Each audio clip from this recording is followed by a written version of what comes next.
Hey folks, David Stewart here. Hope you guys are having a great Saturday. It is Saturday, February 18th, 2023.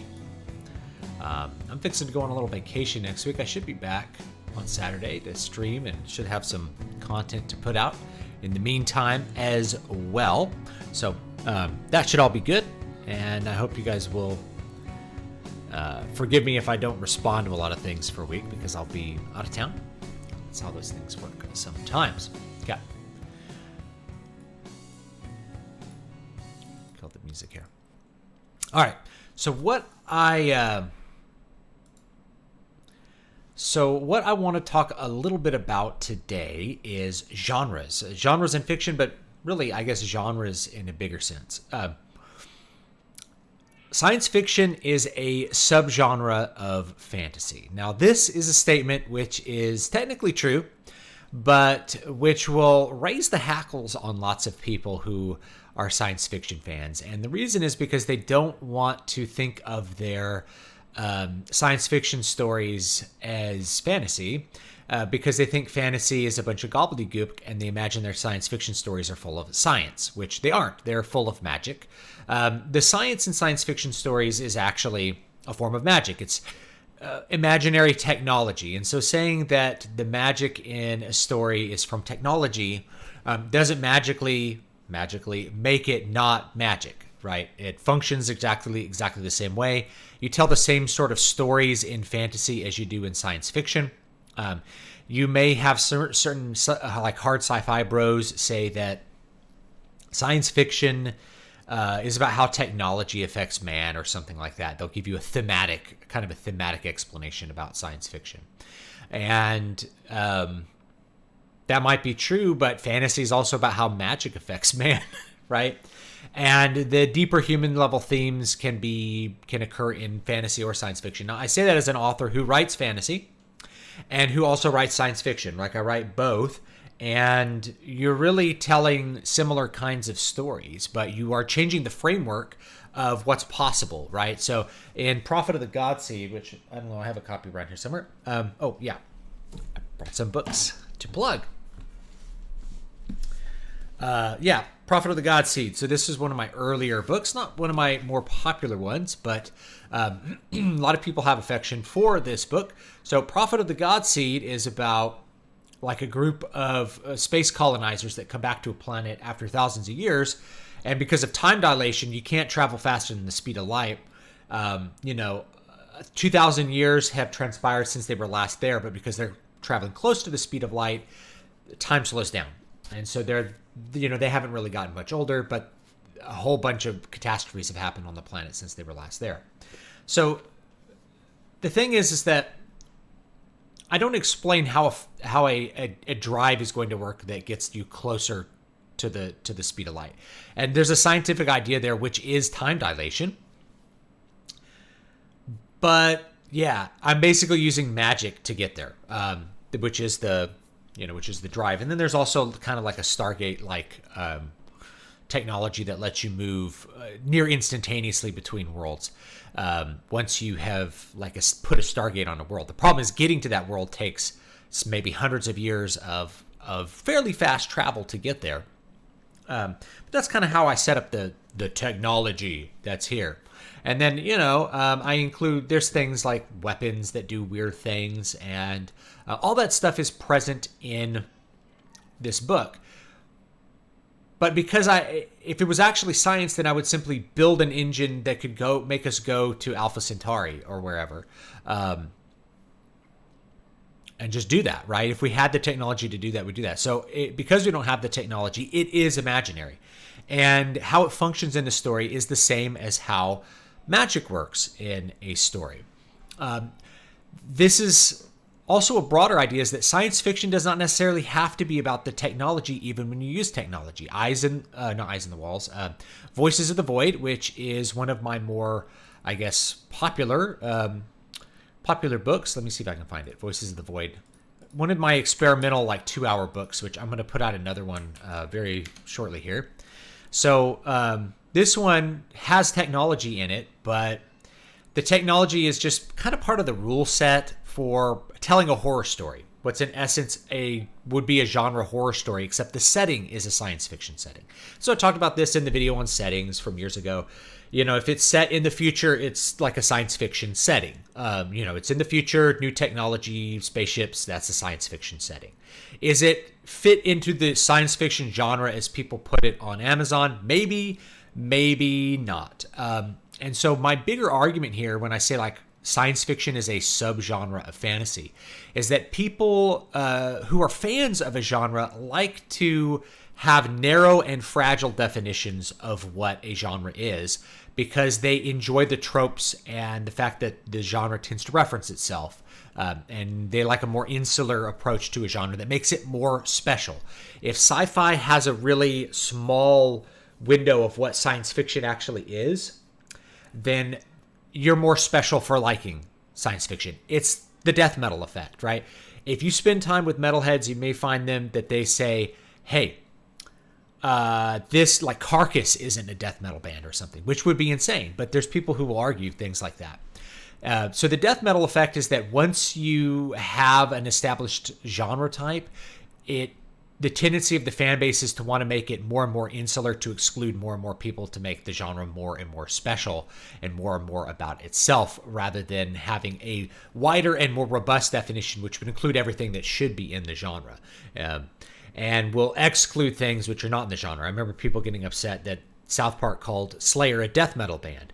And I'm like, well, is Slayer really that different from death metal band? Oh, they don't have death metal vocals, but everything else is like the same, It's like, okay, we get it. Like, death metal's very influenced by Slayer, though. It's okay to put Slayer in the death metal camp for the purposes of making hippies leave South Park.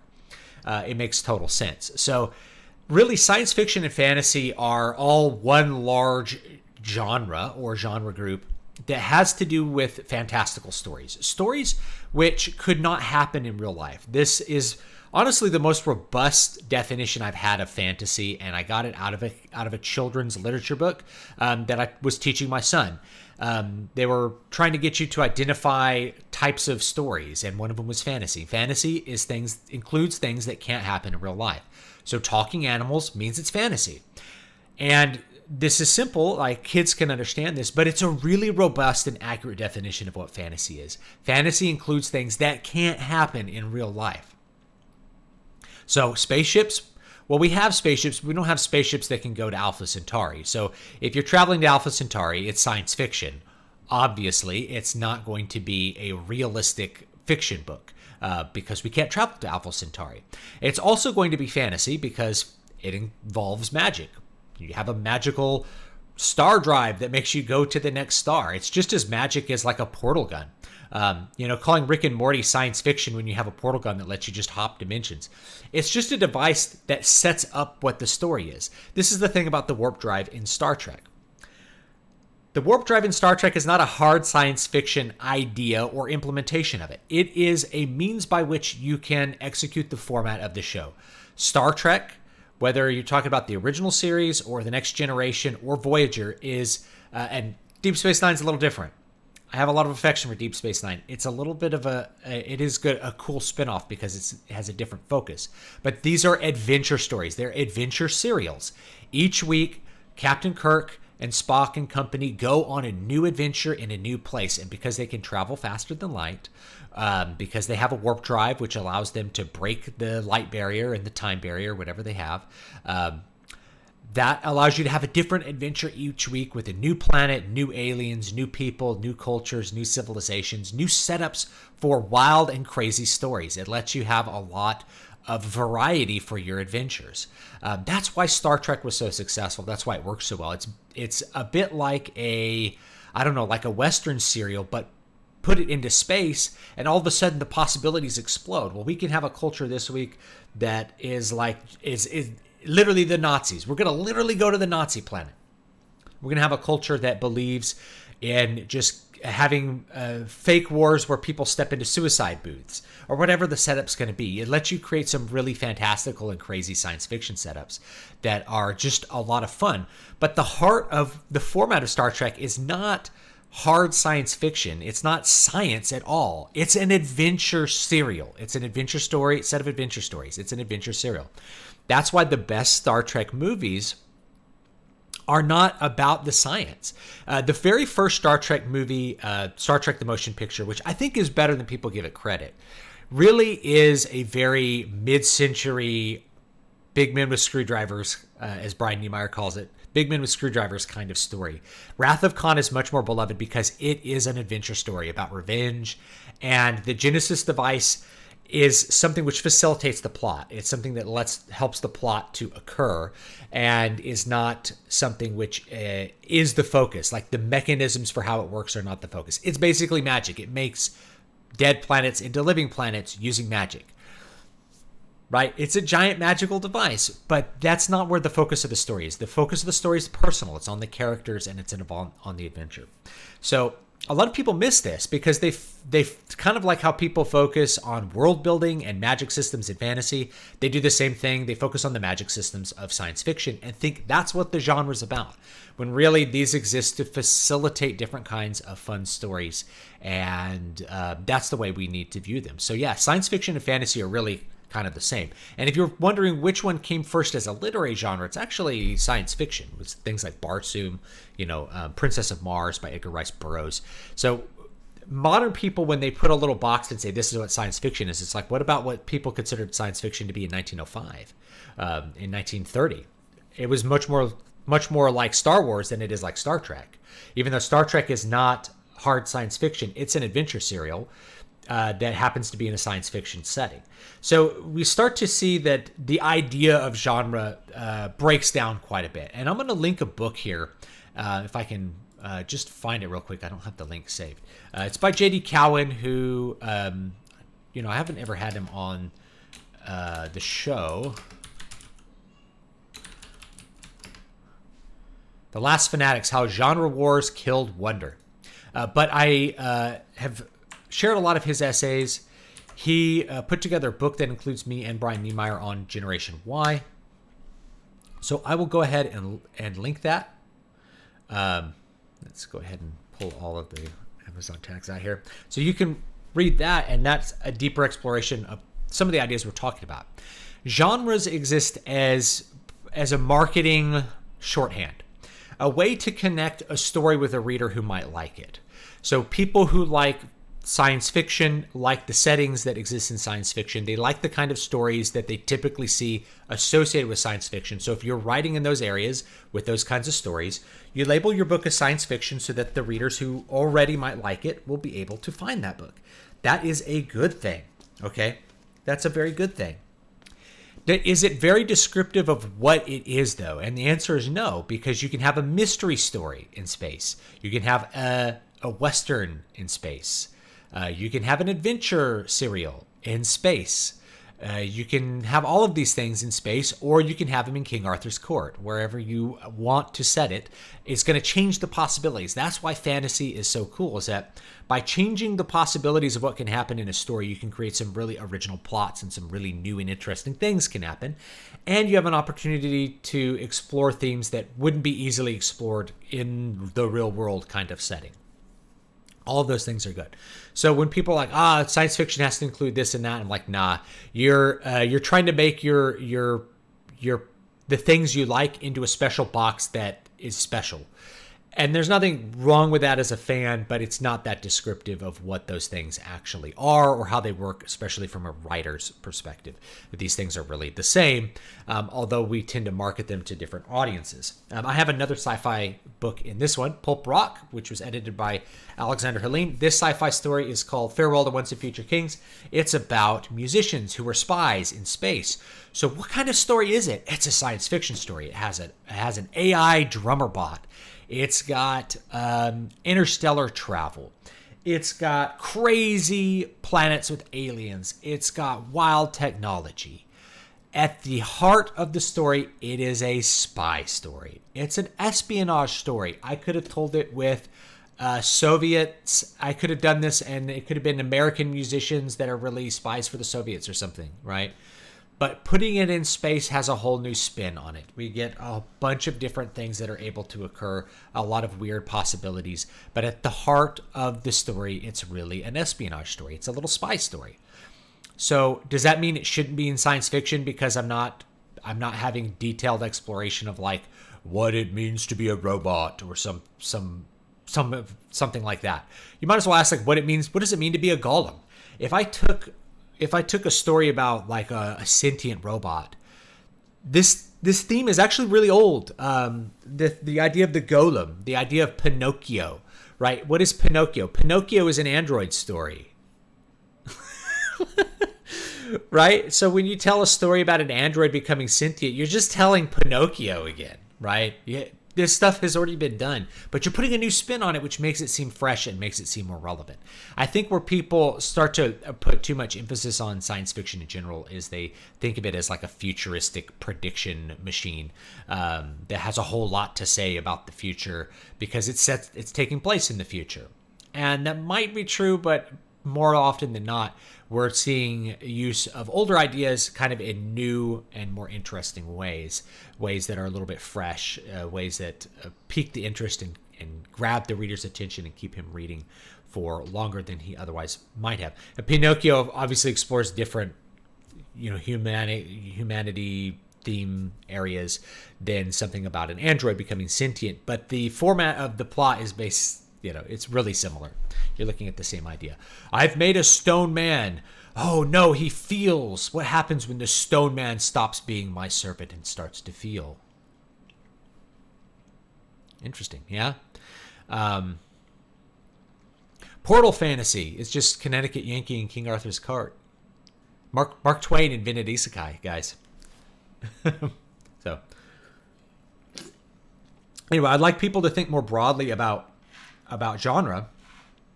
And you think about genre as far as what's in it and what the story does.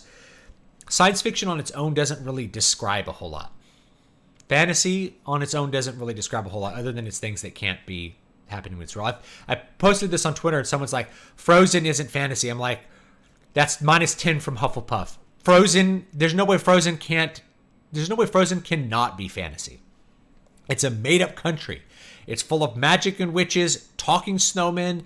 The entire focus of the story is around man's relationship to magic and the Fae, this chaos and dangerous thing. Like it's a fairy tale. This is a fantasy, guys. There's no way that this isn't fantasy. But people want to draw little boxes around things because they think that makes what they like special. It's the death metal effect. I like death metal, and this is what death metal is, and nothing else can be death metal. Okay. Yeah, but that's not a super robust definition of whatever you're doing there. All right, let's take a look at the chat. Oh, this is the other thing I was going to share with chat. Maybe I can show it to you. I have it here. Boop, boop, boop. Put it over here, and then you can see it. So I'm gonna put out a new book. I'm not sure what I should make the title. I've kind of finished it up last night. I don't know if I'll be able to publish it. I probably won't be able to publish it on Amazon prior to me going, but I might be able to get it out to the email list tonight as I'm leaving early tomorrow morning. This was a title suggested by someone on the stream last week, and I like it a lot.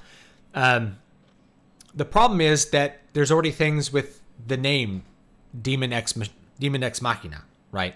Demon Ex Machina. It was funny because in school, everything was Deus Ex Machina. No one said Machina until I got on the internet. I'm like, oh, yeah, we should probably pronounce it in a more Latin fashion, not say Machina. Machina, right?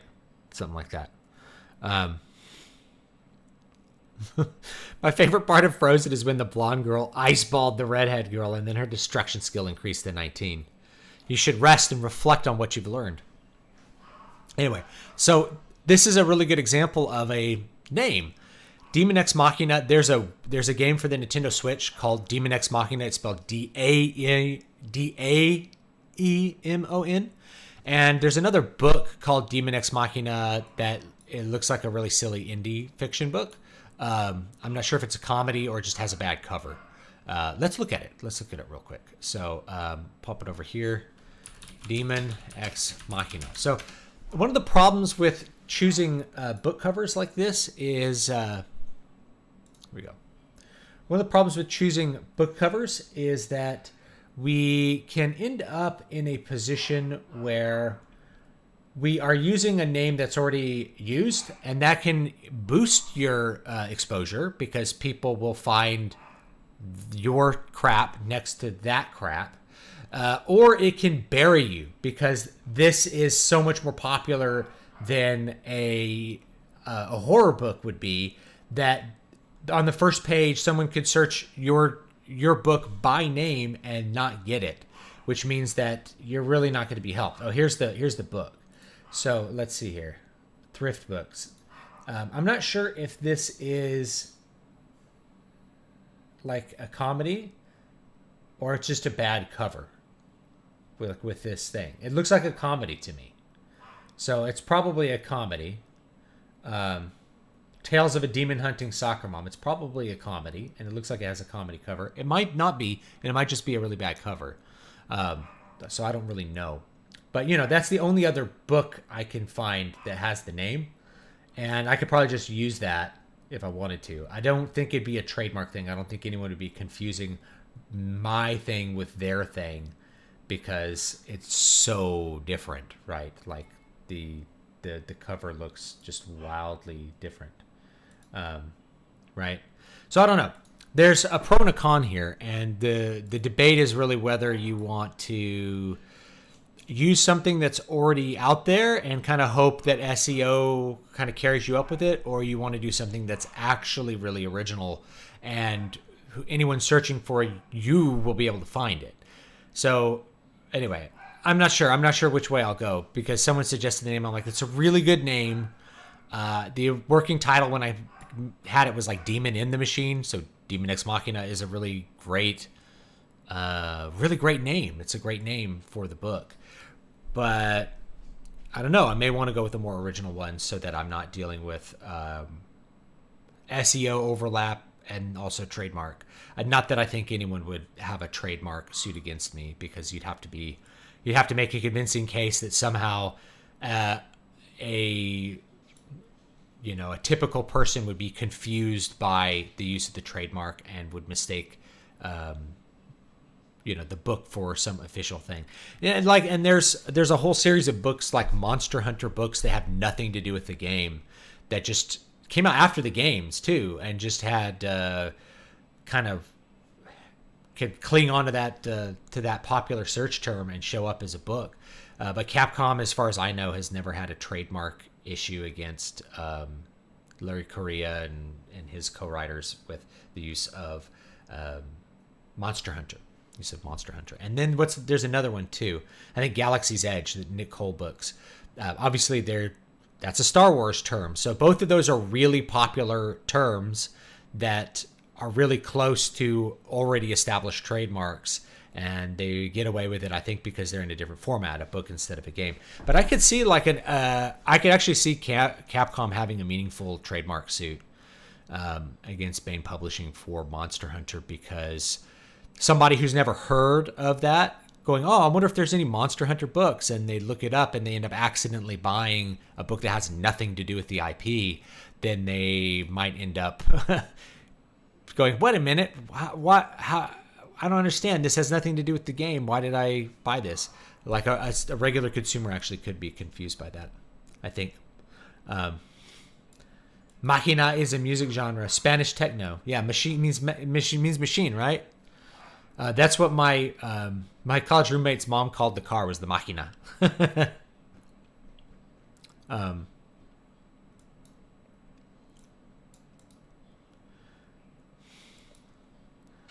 Spelled demon funny, change X to X, spell it Machina. Yeah, Demon X Machina. I don't want to misspell it. Don't need to do that. What's up, Jared? Hard science fiction stuff would be like 2001: A Space Odyssey. Yeah, films and shows where there's still magic. There's like the magic, that magic pylon at the beginning of the movie, right? There's magic. There's totally magic in 2001: Space Odyssey. It's framed as man-made magic rather than magic from the Fae or from the gods. I guess that's the difference. In science fiction, magic is made by men, not gods, and in traditional fantasy, it's made by gods, or it's part of the Fae. It's part of the natural way things work. Saw your video and engaged. I agree with your take on overly absurd designs. Since the story doesn't seem that good, I'll wait on sale to get it. I'll put Three Houses again till then. Three Houses is really good. If you haven't played Awakening, that's good. I think Fates is really good too, especially if you can get a version that has all the DLCs, all three paths, if you will. Three Houses is nice because it essentially is like Fire Emblem Fates, but you get all the different routes in one game. You don't have to buy different DLCs to get different routes. The people who gainsay that science fiction is fantasy are also the same people that refuse to acknowledge that historical roots of their non-existent genre. Yeah, that's it. What science fiction means historically has changed quite a bit because of the way people control the publishing industry. And what gets published in magazines. All the magazines are dead now, but you get the idea. Russian word for car is close to machina. Machna in English, machina. It's interesting. Yeah, maybe from the same Latin root. It's interesting. I don't know enough Russian. But it's interesting how Latin finds its way into like every language because of just how, not just like how widespread the Romans were, but how widespread the church was, and how much Latin was used, especially in the West, but it was also used in the East in different capacities, and you just get Latin words all over the place. It's wild. There's Latin words in Japanese. That's crazy to think about. Stop and think about. All right, let's play a game a little bit. So that's my spiel on genres. You can tell me what you think about them, because I think it's cool. I may have this book come out. I don't know what I'll do. I don't feel like doing a pre-order for this book because I don't know. The pre-orders are not a thing that boosts sales anymore, so there's not a big reason to do them. The only reason you want to front load your sales is to maybe get like a number one new bestseller. Like number one new is easier to get sometimes than just like number one bestseller in some category. So if you finagle it, you can get like number one new version in a genre by selling like 4 books. If you know how to set the categories right. Yeah, I'm a bestseller. It's like, cool, your bestseller, you sold 4 copies over the weekend. It's good. I mean, that's 4 people who wanted to buy your book. It's just a funny thing. Like, any kind of sales tactic you can use. If you can buy an award, people will buy your book because it has an award, even though they've never heard of the award, because they think that the awards mean something. So it's like, this is a number one Reader's Choice Awards. There's all kinds of awards you can buy for your book. People don't know this, but I know it because I'm in the business and I'm here to tell you like everything you need to know about it. Yeah, you can buy awards for your book, and then people will see it and you put the little badge on your cover. Oh, it's an award-winning book. Yay! I'll buy it. I bet it's good because someone else said it's good. It's called social proof. It's why you need reviews for your book or your movie or whatever you're doing. It's called social proof. It's why people look at the likes on YouTube videos. They want to see that other people like it. They want proof that other human beings are into something before they'll like commit to it. So that's reviews are the hardest thing to get for a book, and they are the most important thing for your book by far, is to get reviews for it. It's quite interesting to see what's a hard science fiction with seen as space opera. The Force is a spiritual fantasy element to Star Wars. Yeah, it's magic, but so is so is hyperspace and hyperdrive. That's magic too. There's other things that are magic in Star Wars. Star Wars is very influenced by Flash Gordon and Edgar Rice Burroughs and stuff like that, which just goes full magic on things. Science fiction was about the imagination part originally, not so much the science part. Right, I have science in mind. I found the Three Houses whole classroom aspect and activity time to bog down the experience, making it a slog. Yeah, there's 2 sides to that. One side is like, yeah, it's a slog. It can bog it down. but it also gives the game a little more of something, a little more substance. There's a little bit more to it than just you do a series of battles until the end. There's like, that's part of the way that you interact with stories. There's a little visual novel aspect to it. So I actually think it makes Three Houses better, because if you look at something like Deofield Chronicle that strips a lot of that out, the Deofield Chronicle feels very like rushed in terms of how fast the story pacing goes, and kind of just void of characters by comparison. You need those visual novel little elements, those, even the weird little mini games in the new Fire Emblem Engage. I hate them because, yeah, they waste your time. But the option to do them means that the game feels like it's a little more big and a little more substance rather than just do series of battles. You can't ignore the core gameplay, but sometimes adding to it's good. It's the same thing with like sitting around the fire in Dragon Age Origins. You know, you can make camp, and then you can talk to your companions around the fire and get to know them. Could you have put all those story elements somewhere else? Absolutely, you could have.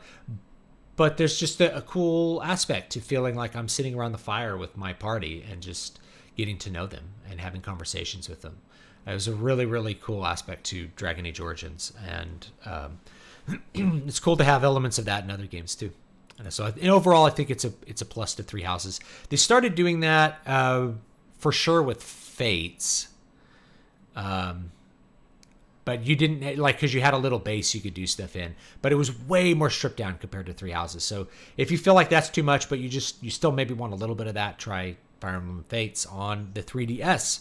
3DS is still a great platform to get, even though the eShop is closing down. You should be able to get most of what you want digitally through different means which you can research and look at on the Internet Archive, places like that. So don't worry, people have been trying to catalog and preserve the 3DS games for a long time now. I still think it's a great piece of hardware to pick up. I also saw your video on sympathetic villains. More sympathetic villains should be like Jaws. You get why it's doing it. You sympathize with its desire, but recognize it's a danger. Yeah, you don't hate the shark for being a force of chaos. It's simply a force of... You don't hate the bear in The Edge. The bear in The Edge is not... He's like the antagonist, I guess, but he's more like a force of nature. He's a chaotic thing, right? You don't hate him for that, but you still have to fight him. You still have to stop him. The Emperor is a space lich. Yeah. Horace in the Ars Poetica pondered the same issue, whether using established themes, Achilles, Charybdis, Diomedes, etc., or invented something original. His solution: the hills will give birth and a mouse will be born. It's also optional. You can just skip at the school stuff, except a couple story mandated sections. Yeah, you can also skip the school stuff and just focus on training every day. Once you figure out how to do it, you don't really have to talk to anyone. You just go, okay, boom, I'm gonna go around and train up these skills real quick, and then boom, it's on to training for the week and doing battles. So I really like actually the school aspect, even though I got bored. You know, after a while you get bored of like the visual novel stuff in it. The villain isn't necessarily Alec Baldwin, right? I mean, Alec Baldwin kind of is the villain, but that's not revealed till the very end. When I say villain, I really mean antagonist. Like, the bear is not a villain. He's not a naughty peasant. He's not a bad guy. He's a bear that's trying to eat them. He's the force that they're opposing to. It's man versus nature is the type of conflict. So if you remember any of your literature classes, they ask you to like classify the conflict. You know, man versus environment, PvE, player versus environment, man versus nature, man versus man, man versus God, maybe. In this case, it's man versus nature. Really, until the very end, you know, you have this a subplot that's like, was this guy actually sleeping with my wife? You know, is he actually going to try to kill me? You know, so that tension between the characters was a little bit of a psychological aspect that paid off in the final act. It was really good. Edge was really good with that, I thought. But I wouldn't call Alec Baldwin the villain of the movie, because he's not the one. He's not the antagonist. I mean, he's a bad guy, but he's not what's pushing them forward. It's really that they're running away from the bear, trying to fight the bear. That's a good movie. I should watch that one again sometime. It had a really cool story. And they executed it in that final act, just had some cool twists. You weren't really sure what was going to happen or how they were going to tie everything up. And it had lots of these moments like, if you're so smart, tell me what's on the other side of this paddle. And he goes, a rabbit smoking a pipe. And he flips it over and it's a rabbit smoking a pipe. He's like, the rabbit is content. There's a panther on one side and a rabbit smoking a pipe on the other side. The panther's content. He's safe in his home. He's relaxed. That's why he's smoking the pipe, because the panther can't get him. And he goes, why is he smoking a pipe? Because he's smarter than the panther. So what is that? Why does he have that in the first act? This is a great piece of kind of analysis. It's because it's the theme being expressed. And this is in the new book, Demon Ex Machina. There's a similar idea about what's the weak point. The weak point is not the machine, but the man. The man is the weak point. But anyway, in this one, it's because why is he not afraid of the bear? Because he's smarter than the bear. He knows what one man can do, another can do. He knows that he can defeat the bear because he's smarter than the bear. And so he is calm and collected the entire time, even under like this intense pressure, because he's confident that he's the rabbit smoking the pipe. He's confident that he's smarter than the predator trying to get him. And in the end, he is. Not only that, he's not just smarter than the bear, because he's also talking about Alec Baldwin's character. Alec Baldwin is the predator trying to get him too. Kind of the villain of the B story, the hidden villain. And so the reason he wasn't ever afraid of Alec Baldwin's character is because he was smarter than him. He's the rabbit smoking the pipe. Not only am I smarter than the bear, I'm smarter than you. And I've set a trap for you at the end. At the end of this, you can't kill me because I already know what you're going to do. And I've already taken steps to ensure that I will be safe from you, the predator. I don't remember Alec Baldwin's characters. I don't remember the names of the characters, but I remember a lot of the lines and stuff too. So anyway, great movie. If you haven't ever seen The Edge with Anthony Hopkins, Sir Anthony Hopkins, and Alec Baldwin, it's a great movie. It's a really good classic movie at this point, and it has some of those great themes that I talked about, and a really good plot execution that goes to some fun and unexpected places in the final act. Where is this cable? Sorry, all my cables are kind of tangled because I was doing so much stuff. My setup is crazy now. I can't even show it to you. I got a mic on like a boom here to like move the camera around. Whoa! And it's fun. So then I can kind of move that like wherever I want it to be. Do a little wide angle, whatever I want to do. Whatever I want to do. It's got the mic on it too. Yeah, Shark in Jaws is just doing what's normal to do. The mayor wanted summer dollars and didn't want to listen to the chief or Hopper until people saw a guy get eaten by the shark near kids. Yeah. I talked about Jaws with the true believer and the unbeliever. This is something you get in Lovecraft stories a lot. Is there's often a guy who doesn't believe and then a guy who does believe. And the guy who does believe, the true believer, often has to convince the guy who doesn't believe.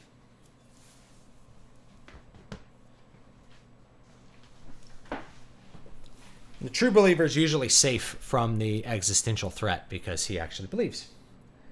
And the unbeliever is the one who gets eaten by the monster or gets eaten by the alien or whatever it is in a Lovecraft story. He ends up succumbing to his doom. What do we got here? I guess I was playing Hatsune Miku. Let's see. Is this on? Or not?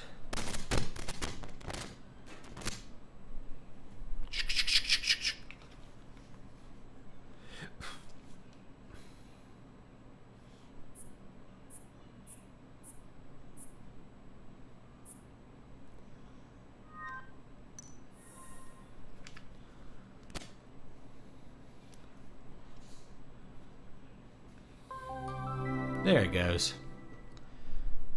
There's Vita game.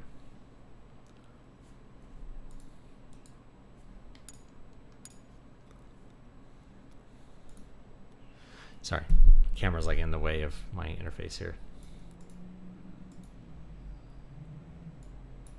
What's going on?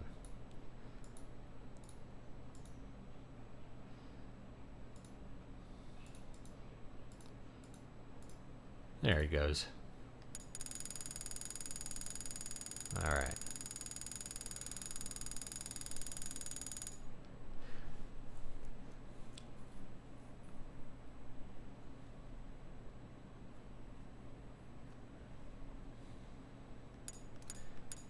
Final Fantasy Tactics. Such a good game. They really need to re-release that one on some modern consoles here.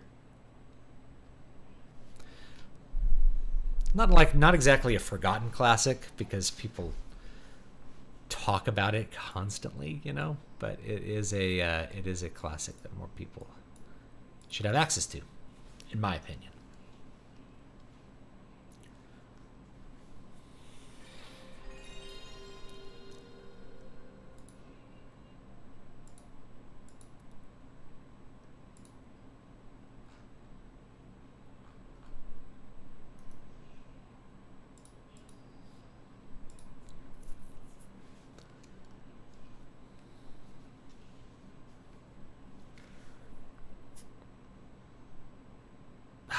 Ears almost popped. My ears have been so bad this week I haven't been able to hear anything. Camera's a bit tilted. It is. I can like adjust it a little bit here too. Is this it? Yeah. And get it like any sort of angle I want here. You can like turn it a little bit. There we go. Boom. Kind of get it out of the way. There we go. You can see my wife's messy desk behind me. No, it's all right. It's all good. It's all good. I have a huge boom arm. I can't even like show you, but because I can't take the camera off. Look at this crazy setup I did. But it's really cool because then I can like fold it completely out of the way if I want to, like do stuff. I have a giant monitor in front of me. It's like big. So to actually get this stuff to work correctly is I don't know, how shall I put it, annoying because you know the camera could be way up here or like down there. Like none of those things look good. They don't look good. 3012, is that where we were?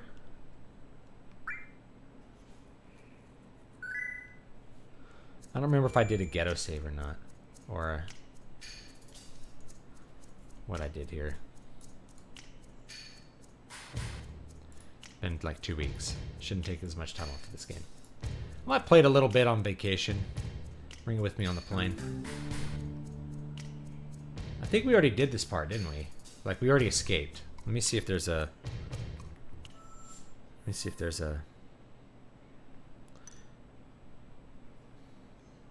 save state I did. 204.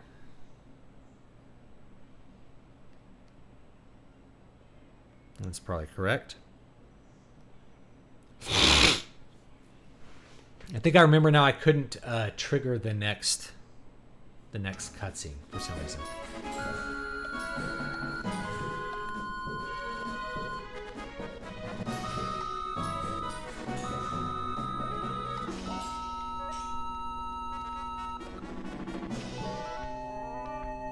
Some weird sounding music, huh?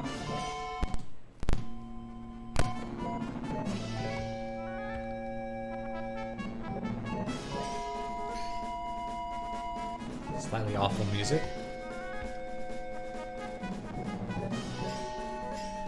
Meteor's coming and weapon is in the rampage. At a time like this, I don't know what I'm supposed to do. No idea at all. Get a hold of yourself, Tifa. Come on. Let's think about this. No way we can get off the train we're on. Oh, this train we're on. If only Cloud was here, everything would be fine. Yeah, the music's going really wonky. Cloud would stand that cocky little way he did and tell us what to do. It sounds so weird. What is going on? You're right. This is great. He'd say, everything's under control, Tifa. Tifa, when'd you become such a wimp? Let's roll with this awful sounding music. I don't know what is going on. It sounds like the Milton Babbitt Final Fantasy VII version. Final Fantasy VII. Arnold Schoenberg edition. Give myself the hiccups. I'm sorry, Barrett. I'm kind of shocked myself. I'm so depressed. And Tifa, the reason why we all thought it was Cloud was because... I know. That's why I want to make sure. That's why I have to see him again.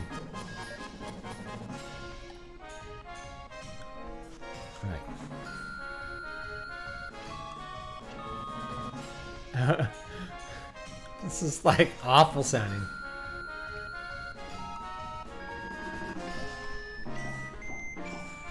Oh, and Tifa, no matter what your goal is, you've got to be prepared. Go to your room and get ready for our operation. Alright, that triggered the cutscene. Okay.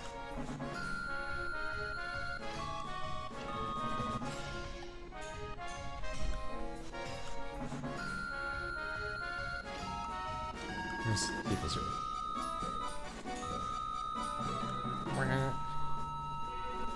Or maybe we go to the operation room.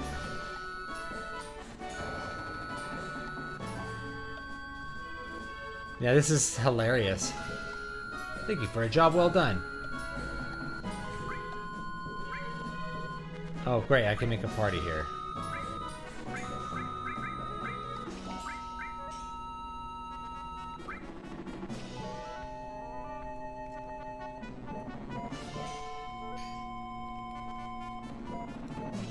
Yeah, this is so bizarre.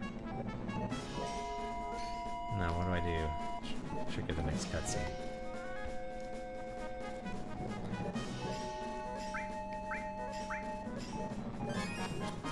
HP and MP restored. Alright, now where do we go? Oh, it's so bad!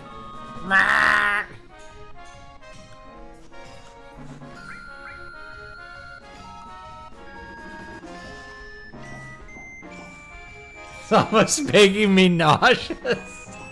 Listen to that. This is so crazy.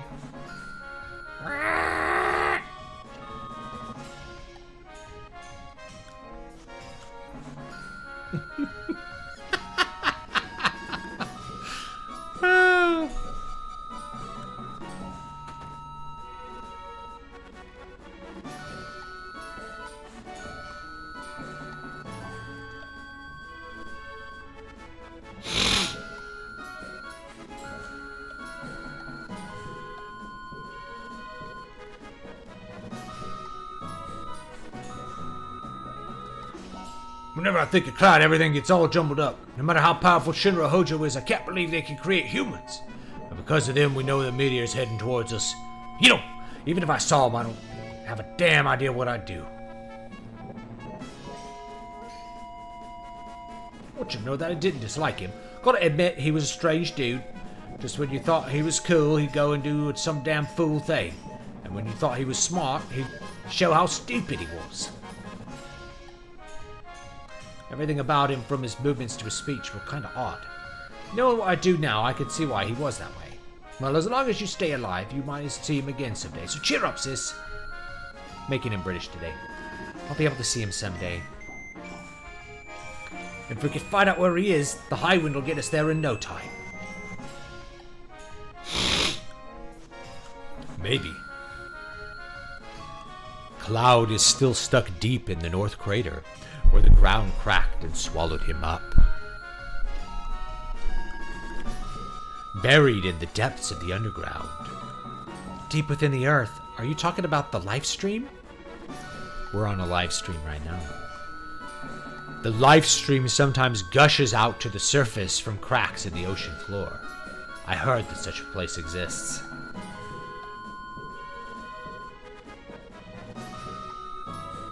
I should just like record this music for a bit and like make like a little video of it. Maybe, just maybe clouds.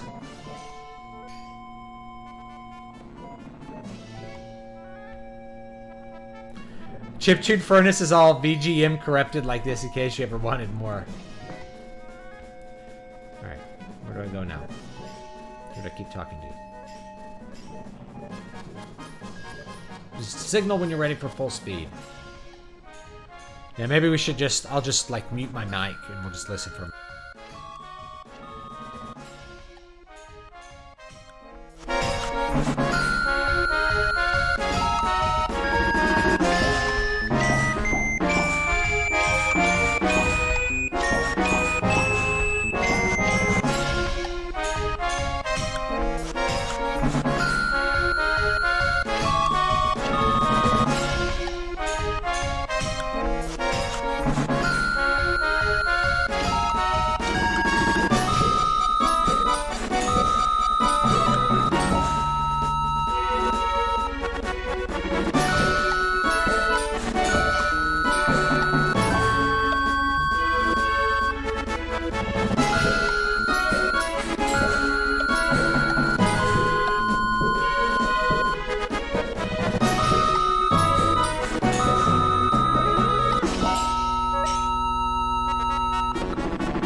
Okay, that's enough of that weird Nomergon. Oh!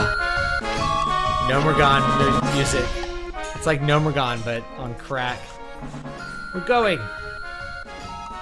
Yeah, we're off!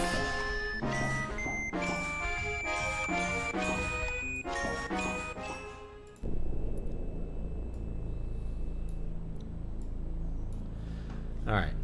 Wait, what can I do? Wait, what do I do here? Okay, that goes this way. Alright. Hey, this is pretty cool. Let's just go next. Oh, I can go over the mountains and stuff too.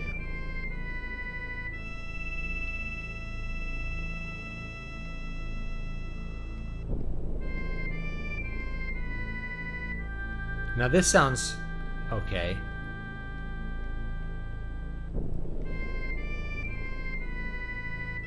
Now where am I supposed to go next? I don't know. Go back up north to where the cracks were? Or the ocean? I don't know. I'll look it up.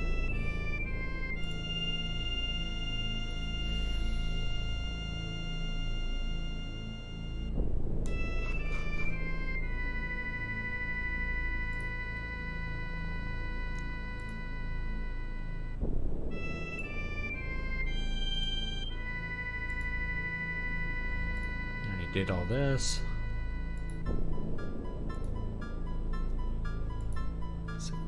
Great Glacier, Guy's Cliff.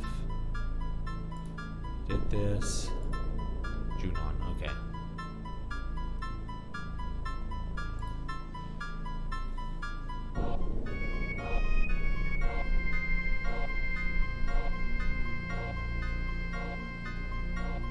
We already did Wutai.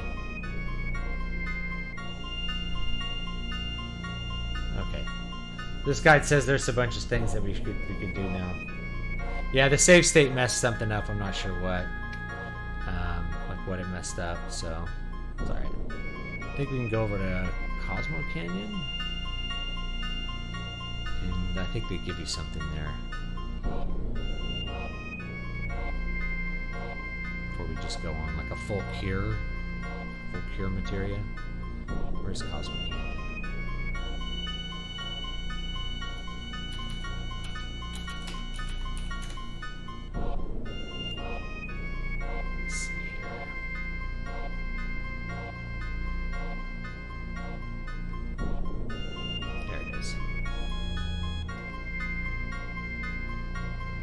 hotel. Is that it? I think that's it.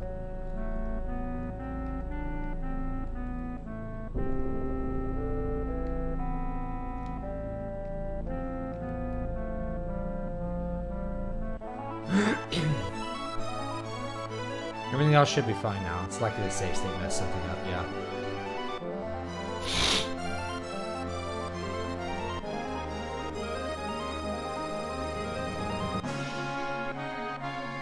How do I get out? Do I go to the top or the bottom? I don't even remember.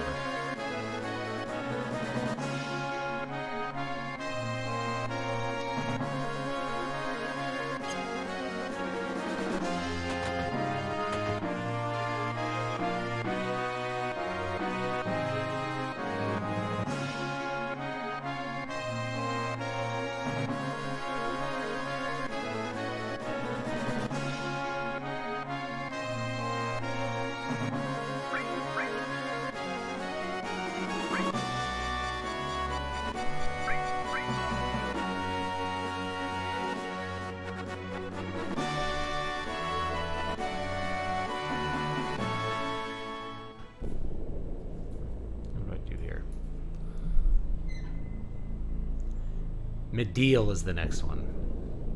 But yeah, how do I, can I just like land in the town? That would be cool.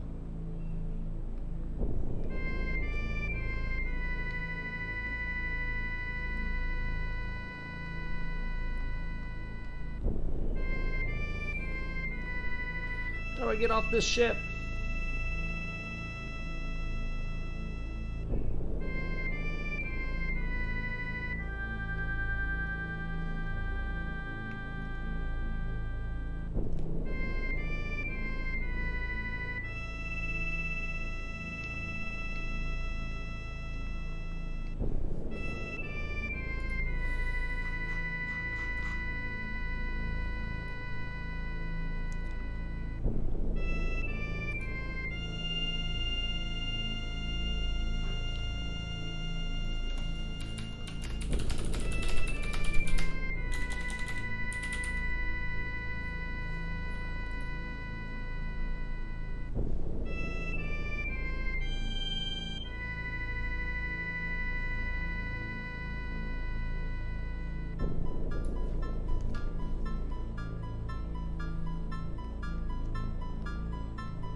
Maybe I just can't land there.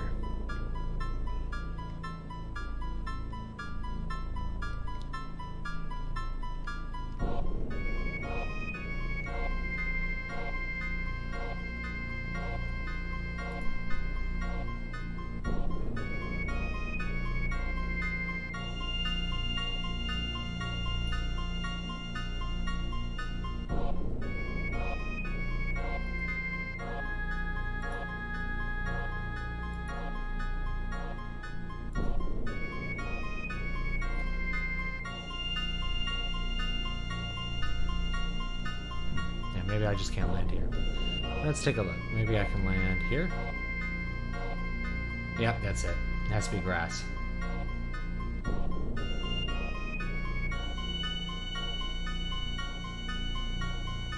Where is that? There it is. Walk all the way up there.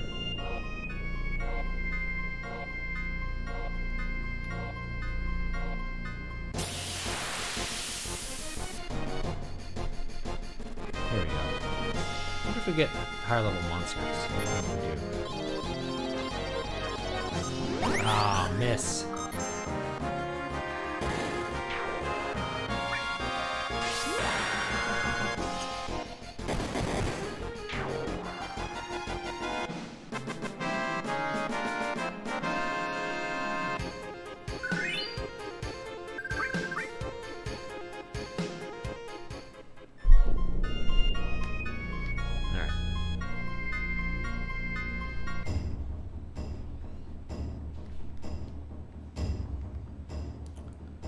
Color of the unlucky star. The children are all so scared that they won't even go outside. I'd rather not see it either. Some items in here.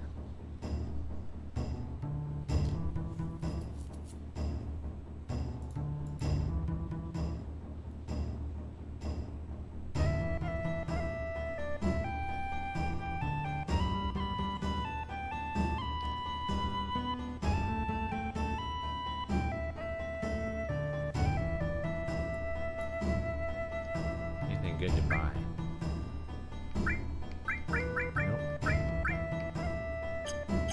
Nope. I could save. No, we already saved.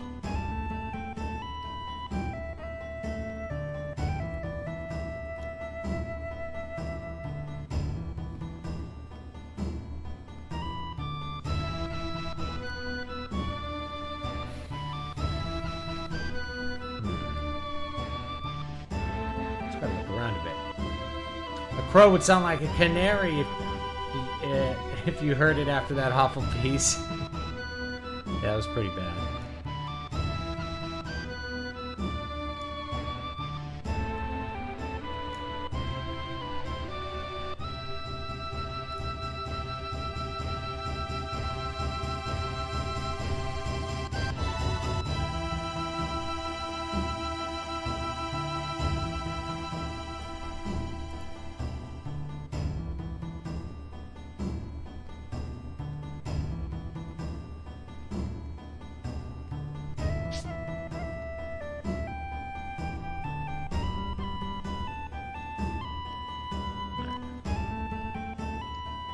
Anything up here?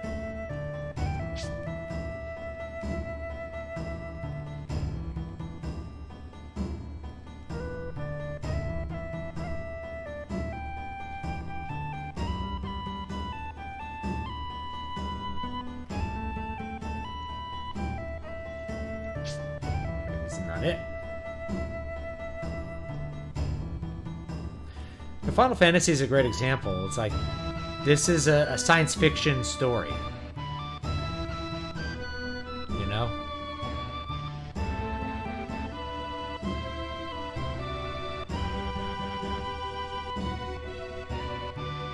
You know, fundamentally, this is a science fiction story. Not a,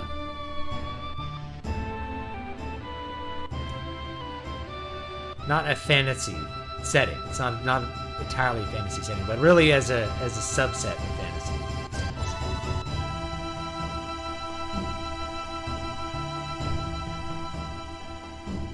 I know there's some items in here.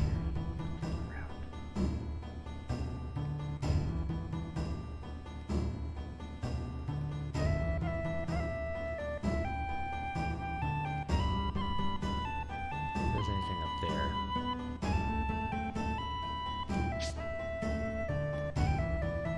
Here. That's it. Well, we'll look in here.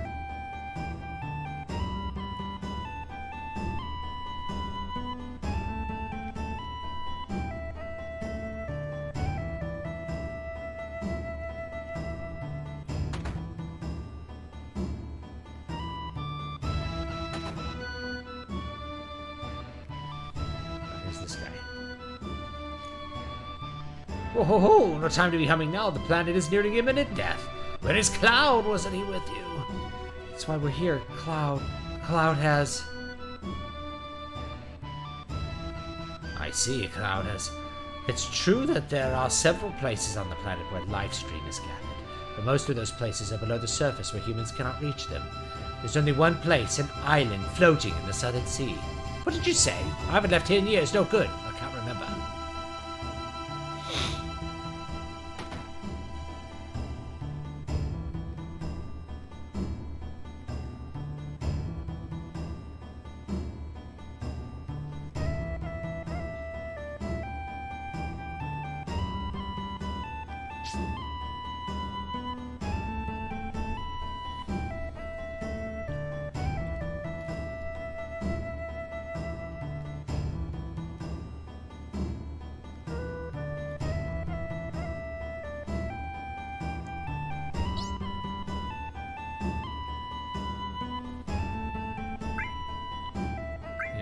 Plus. I don't have an MP plus.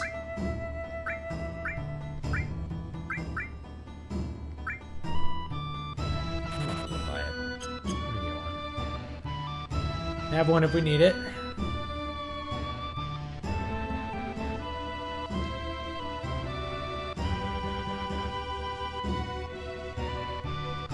I wonder what's going to happen now.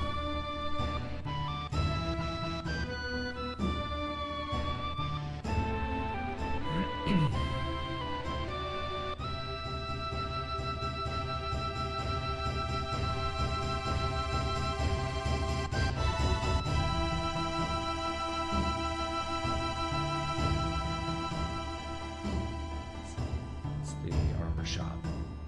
We haven't gone all the way over here. Let's check this out.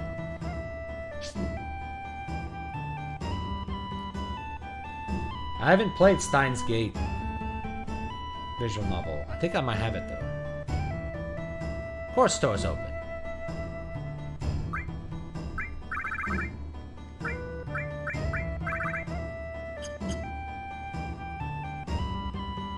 No need to fear, I have to study Planet Life right here. You know, maybe I am a bit afraid, but whenever I'm reading Study of Planet Life, I can forget all my fears.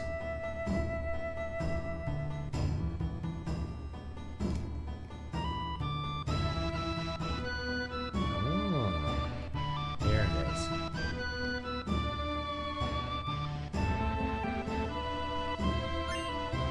Elixir, the magic source. Full cure.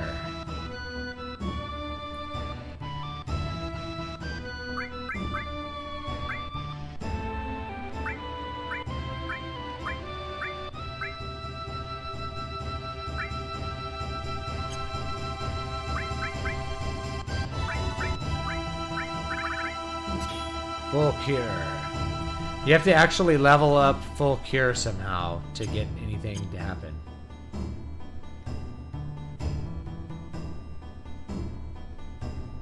Alright. That's everything from here. Get to the special spot to get the ladder to activate.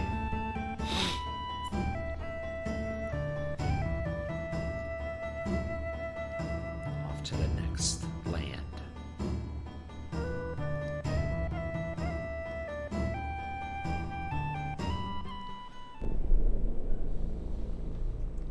Where's my ship? It's over there.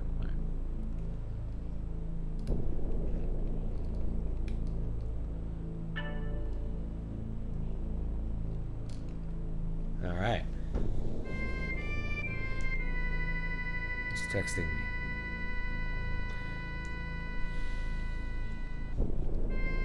Oops.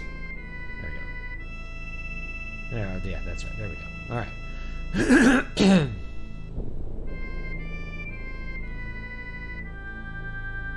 Let's see here. I think we can get some stuff at Wutai, so let's go over there real quick. If there's anything good.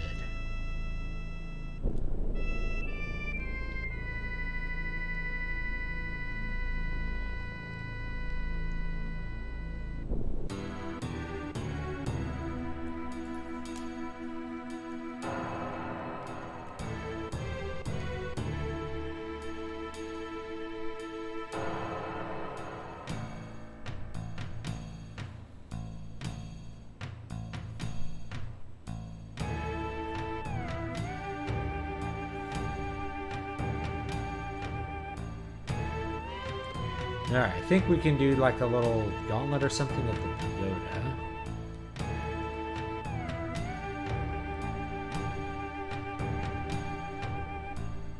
What's this way?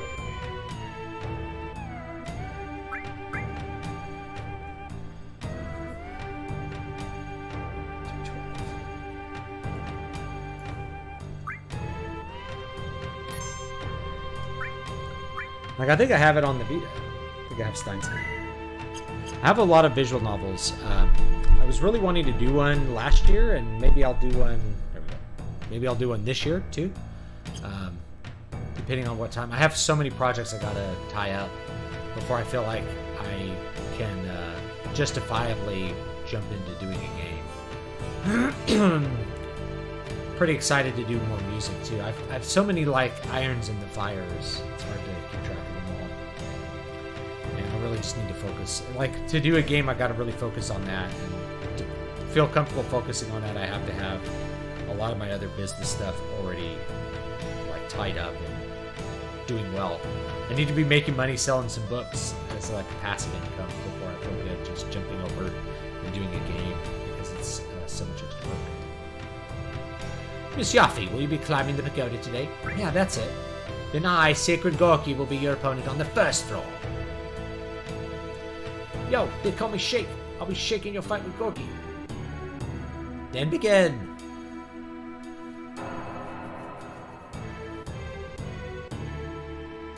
Power change.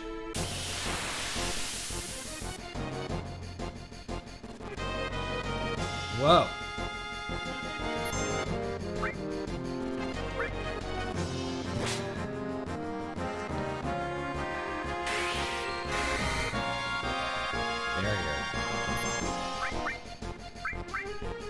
Quake, he won't get hit by Quake.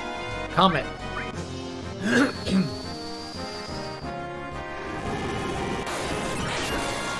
we go.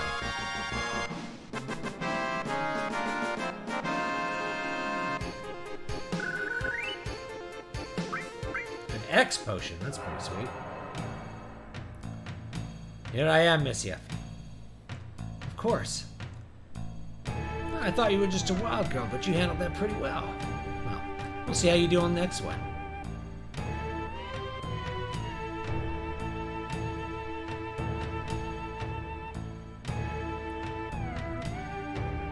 Yeah, well, I wanted to do one last year, but like moving across the country, it wasn't going to happen.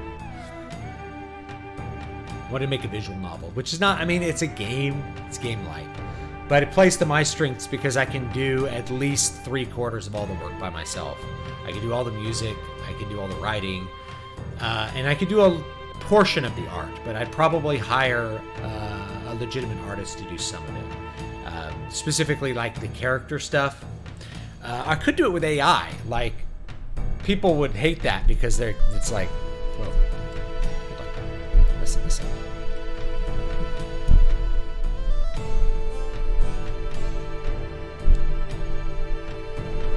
This up. Hold on a second.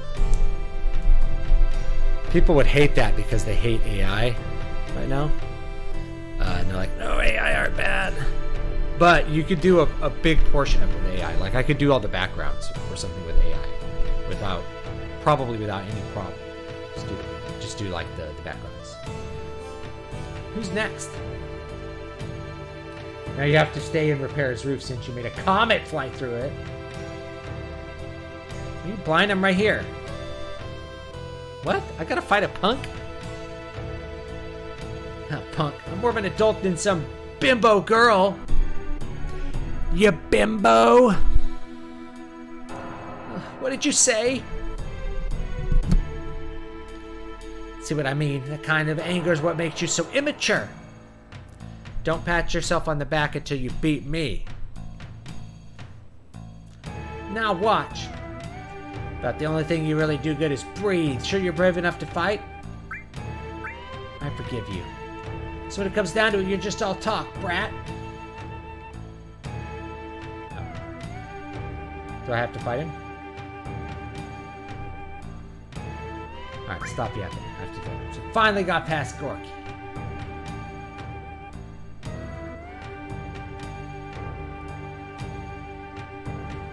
So I guess it's time for Chekhov to stand in.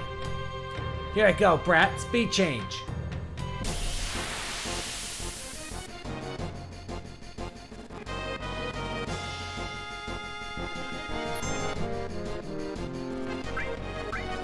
So, Hardwick with that definition is Brandon Sanderson does not write fantasy at that point. He writes science fiction.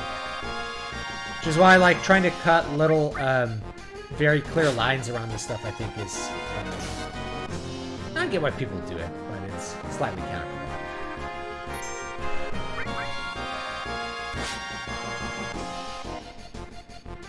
Let's see what this guy does.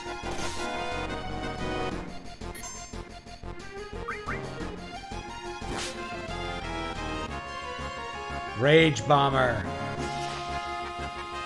Miss.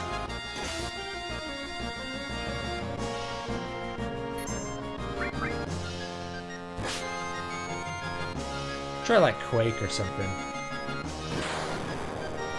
Let's try something a little more simple.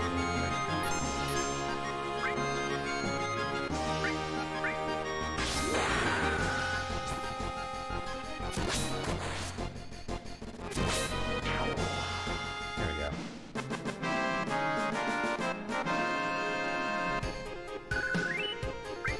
Turbo either. Can't fight a bit. Of course. Oh, it's been a while since I felt pain.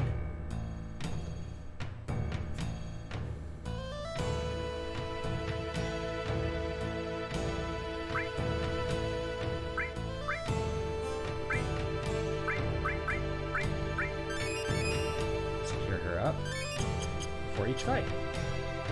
Thoughts on the new Twilight Force album? I like it. It feels a little short. It's not going to be as good as Heroes of Mighty Magic, but what will be. It's a solid album. I'd say it's good. It feels like one song too short, if that makes any sense, compared to their other albums. It feels a little incomplete. I don't know how else to put it. It feels like it's one or two songs short of like one of their masterpieces. There's definitely some good tracks on it. So even Shake's been defeated. It's been a while since you had to fight Chekhov.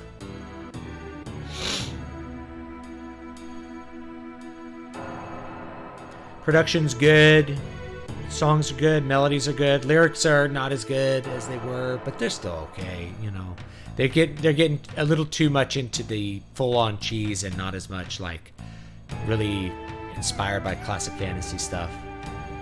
Getting a little too repetitive. It sounds a lot like a Rhapsody album, but maybe with not as good lyrics. But it's good. I really enjoy it. Unfortunately, this is as far as it goes. Staniv, you watch over there. That ain't gonna happen. I'll teach you about the strength of youth. Keep mouthing off like that, little girl, and you're gonna get buried. I've got insurance. Let's get this over with, old bag. What do you expect from a child barely out of diapers? First, Chekhov will keep you company.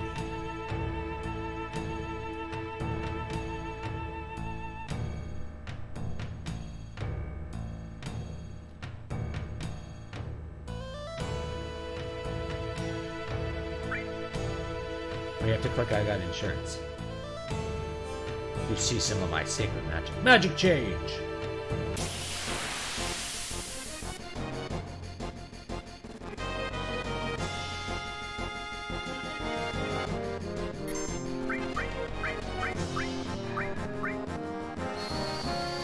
See what quick does. I'll let hit. Tear down.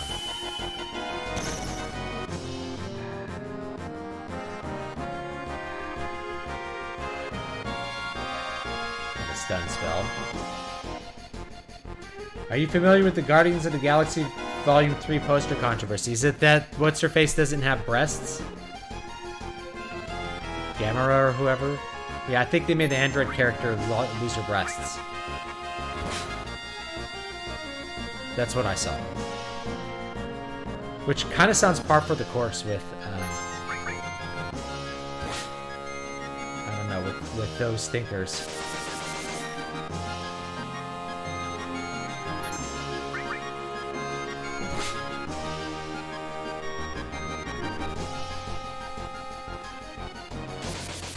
Duration-wise, it felt like a compensation for Dawn of the Dragonstar, which is a tad too long, but I like it nonetheless. I've also seen them live shortly after, which is pretty amazing. Cool. I don't think they've ever come to the States, so I haven't got to see them at all.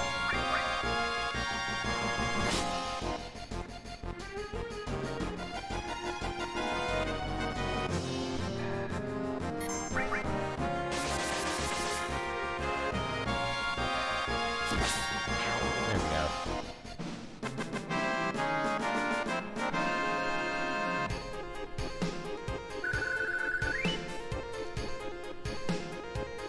I didn't feel like Dawn of the Dragonstar was too long, but, you know, it's not as good as Heroes of Mighty Magic. It's just not as good.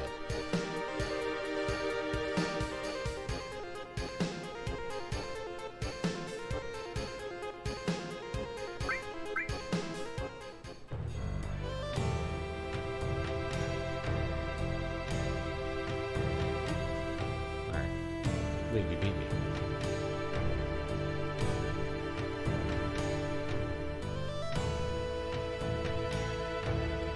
Of course. Right. Yeah, that's what I mean, all I saw was the missing breasts.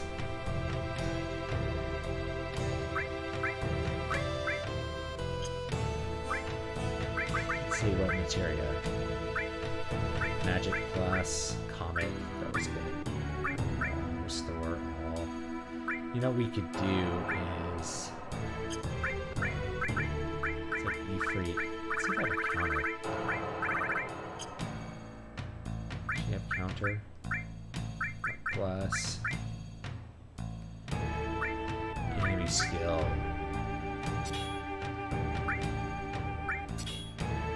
That's good. Counterattack. Let's do counterattack.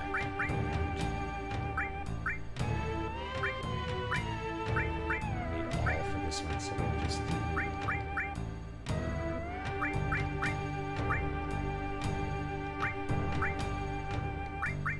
skill.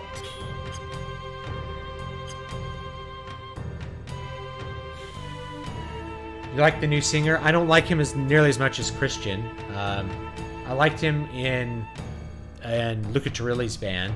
I think he kind of fit better in Luca Turilli's band, to be honest, because he sounds like a Fabio Leone knockoff. Nothing against him. He's not as good as Christian. Let's be real. He's just not as good. You know, we gotta be real with this stuff. Christian was like really perfect for that band, and what's his name? Anyway, the new guy's just not as good. He just doesn't do it for me. He's good. He's not bad. He's a good singer. He strains in the upper register. It's not clear in the upper register. It's just not as good. Ah! Alright, fine. I'll fight you. The rule is the best fighter on each floor will be your opponent, although it's a 5-storied pagoda. The 4th floor is the highest. In other words, no one has ever defeated me, master of weaponry.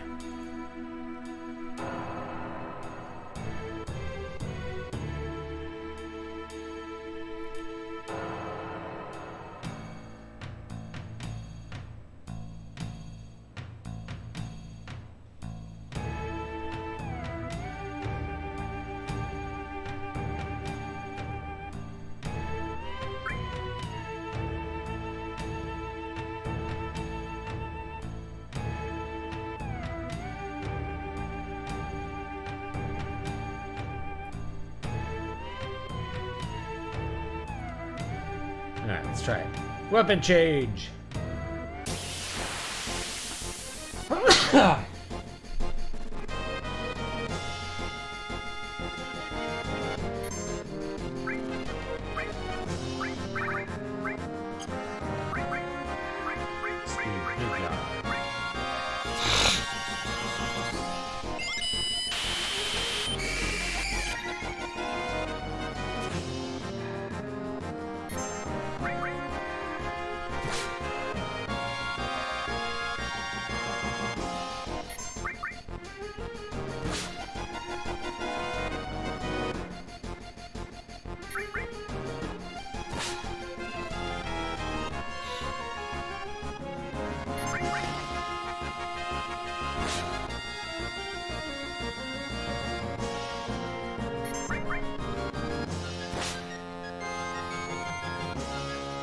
Barrier up.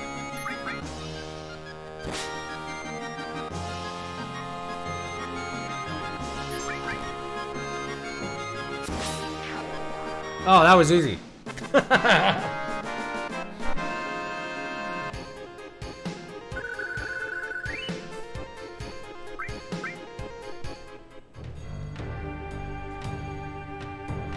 What? Of course. I wouldn't doubt that the weird poster does reflect something new in the movie. Why not? They don't care about making money, they care about propaganda. You know how it is. Splendid! Your level and skills have improved. Oh ho! You might not be as much of a child as we thought you were.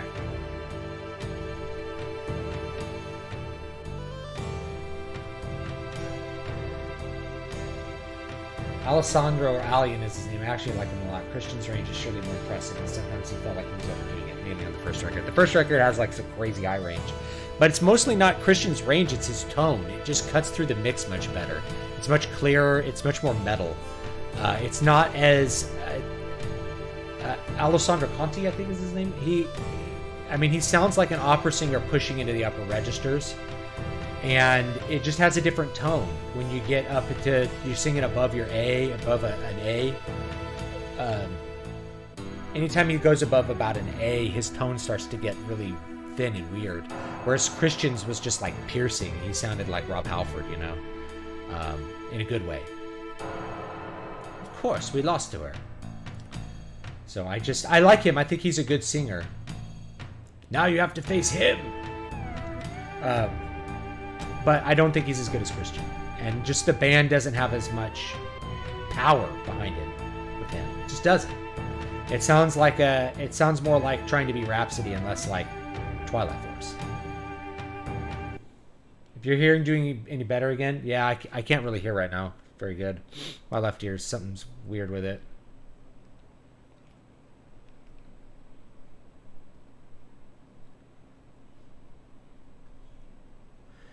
Dad?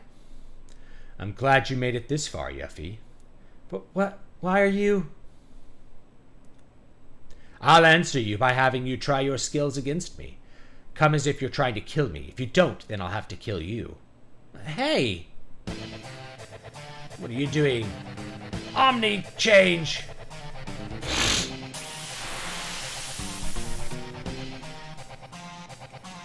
Forgot to heal up.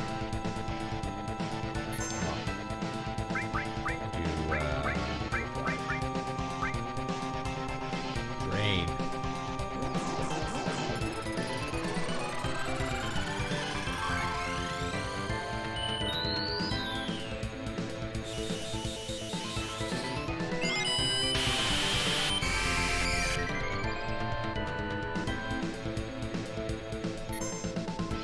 What a rad looking boss.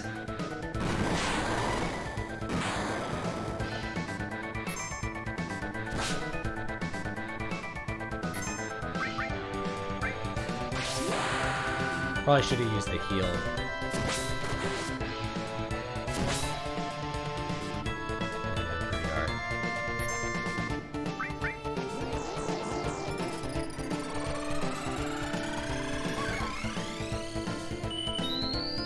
Are you looking forward to Bill Watterson's new book? I don't like the way the art looks, but I'm excited that he's doing something again.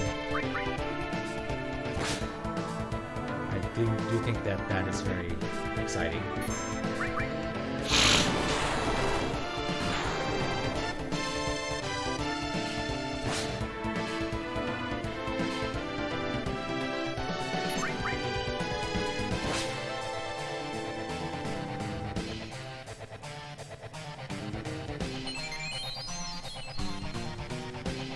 He's starting to cure himself.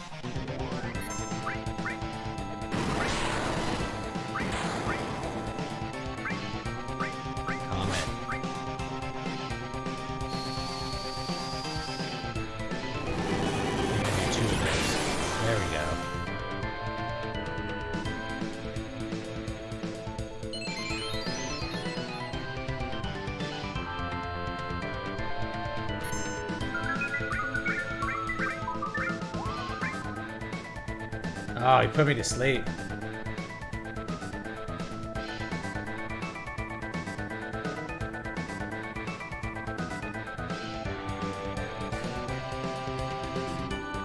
Yeah, I don't think I'm gonna win this one. I have to do the whole thing again.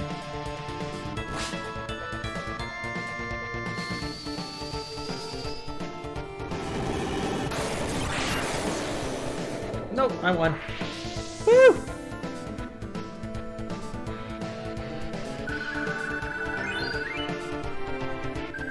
All creation.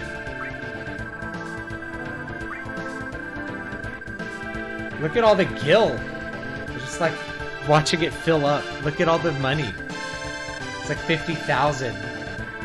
But yeah, 50,000 gil or something.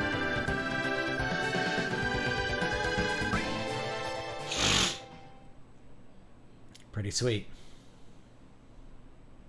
Hey, have a... Or maybe she's heave. Huff, huff, puff. Old coot, not bad. You've also improved.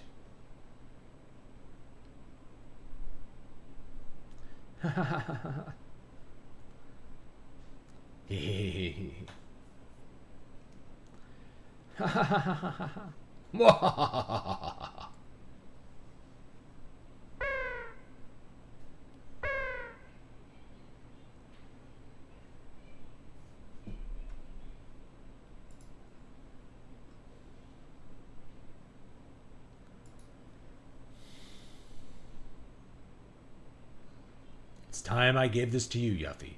This is Leviathan materia. Take it. Receive Leviathan materia. But, Lord Godo, the Leviathan materia should only be given to the person who conquers and takes over this pagoda. That is our custom. Custom, custom, custom. I'm so sick of hearing that. It's so stupid.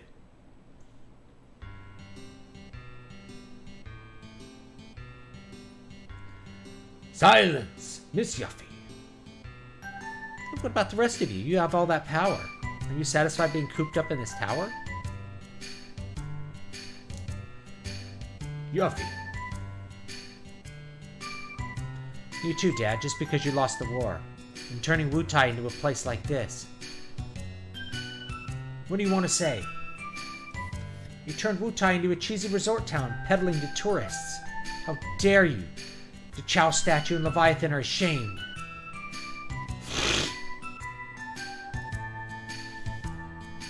She is a kid. What did you say? Yuffie, forgive me. It's all my fault. What are you saying, Lord Godo? Losing the war, turning Wutai into this, it was all my fault. Lord Godo! Silence!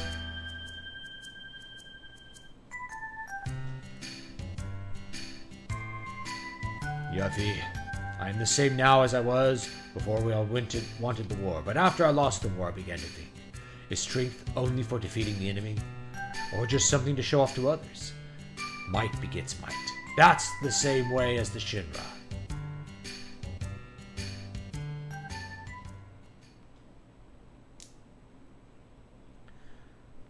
I knew you were looking for materia for the good of Wutai, but the reason I hide my strength now is also for the good of Wutai, and now I realize both are necessary. Strength without determination means nothing, and determination without strength is equally useless. Lord Godo! You there, please take Yuffie with you. I perceive that you all have both determination and strength. After that, how can we refuse? Just don't do nothing funny to our materia. Go, Yuffie, for the sake of strengthening Wutai.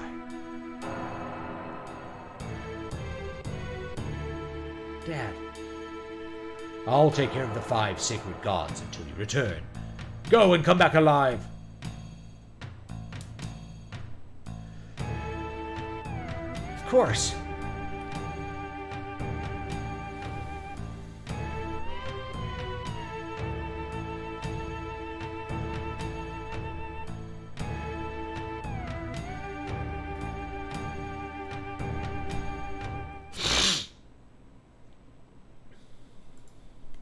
Yuffie, wait a minute. The materia they all have, after their battle's over, you think they'll still want it? Dad! Go, survive till the end and return. With the materia.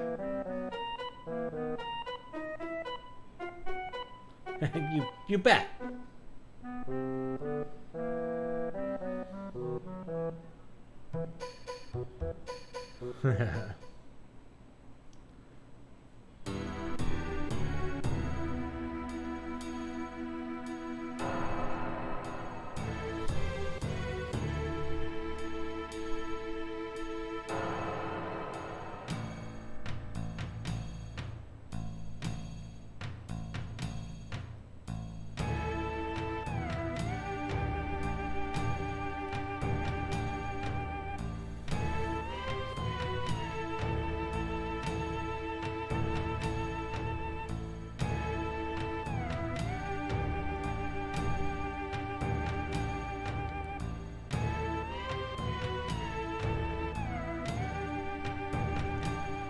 I like the way the water looks in this little town.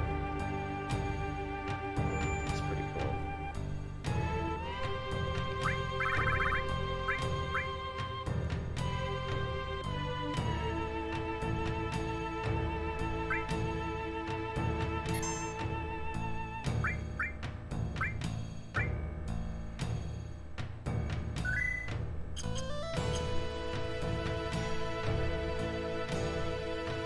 What's up, Sound Engraver?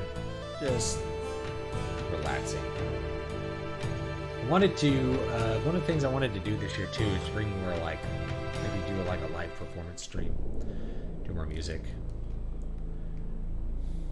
Got some tools that should make that pretty fun.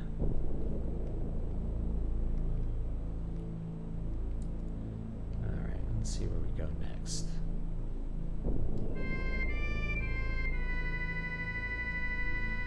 I think we can go back to, what is it? Is that Rocket Town?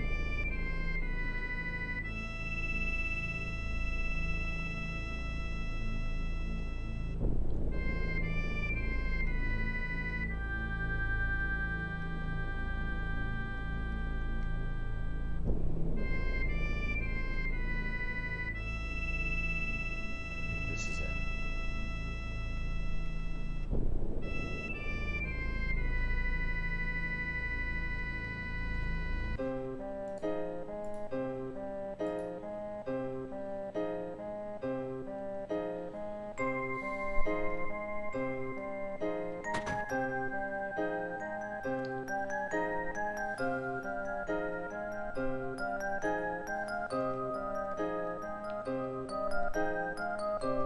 Chest back there.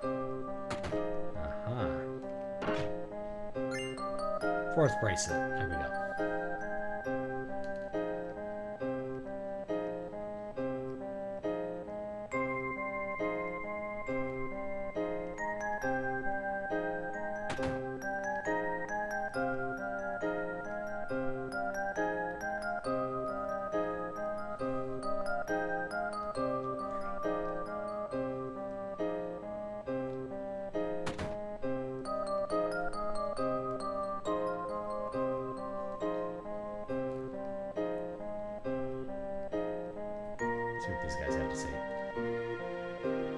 Meteor's coming towards us and I can't even go to the bathroom. Would you like a drink?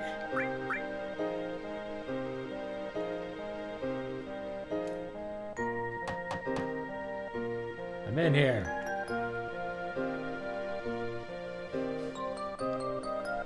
Yeah, I want to do more of that.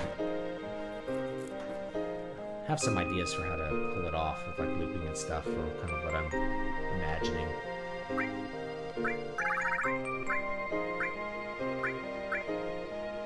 Ooh, an exit magic. There we go. Barrier. All good. We need more tents. Should just buy like arrows. Manipulate. I think I have all these. That's fine. There should be one in here. Somewhere. Ah. Guard source. I save those. I only use them like you know, towards the end of the game. Once I kind of figure out where everybody's stats I want them to be at, you know.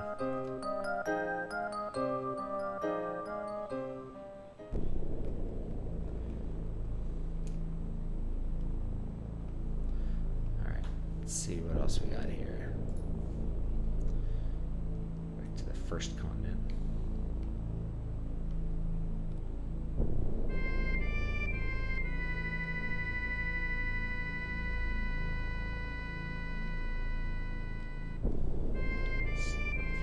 Canyons. Fun stuff.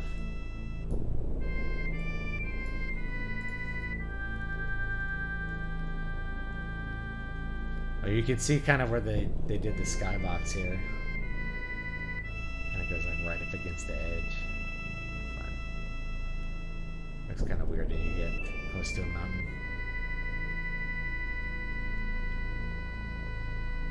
That's Fort Condor.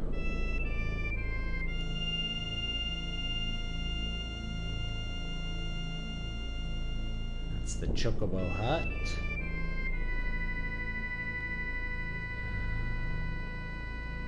Is it? Not Nibelheim? Here's Midgar. So I don't think you can go back into it. Notice it's like you go over there and it's just like it's dark because the meteor is coming to destroy Midgar.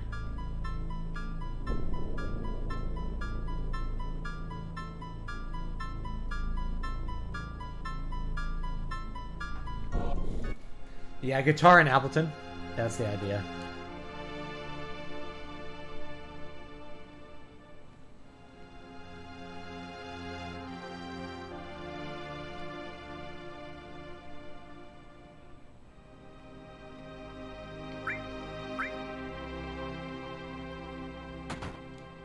I don't think this is it. This is what town is this?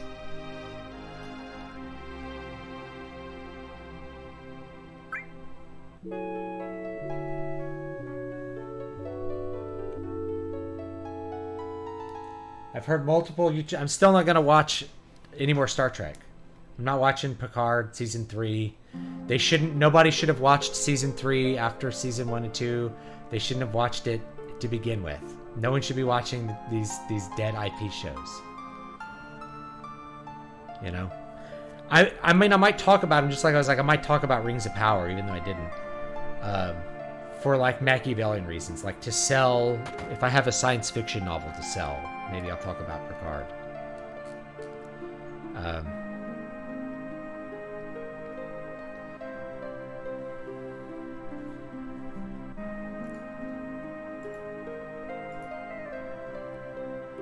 Yeah, this is calm. This is a different town. I'm trying to remember the name of this town. Very forgettable. It's like town number 1.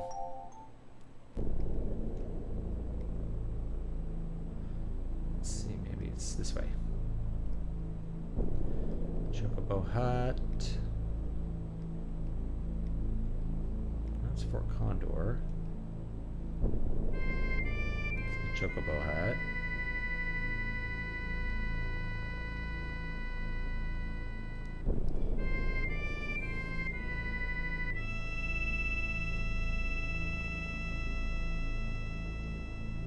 Oh, there's a hole in the ground.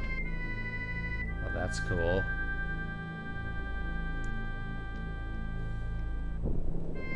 It's Junon.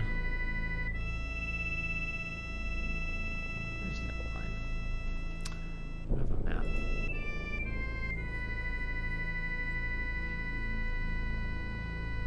I'm on the wrong continent. That's why. I was on the first continent. It's over here. Back where I just was.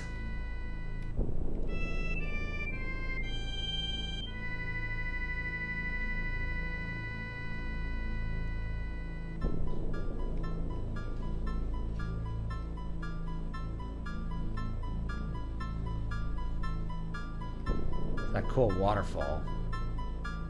I think there's something in here. Like, I think you can go in there. I don't remember.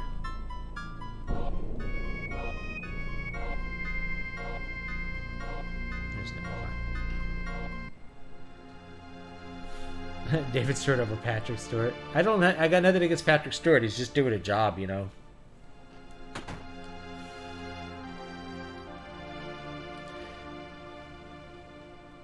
Well, I mean, I'm not going to say I'm never going to check it out, but I'm not particularly interested in it. You know what I mean? I heard it wasn't even Picard. It was like a clone of him or something weird. I don't remember.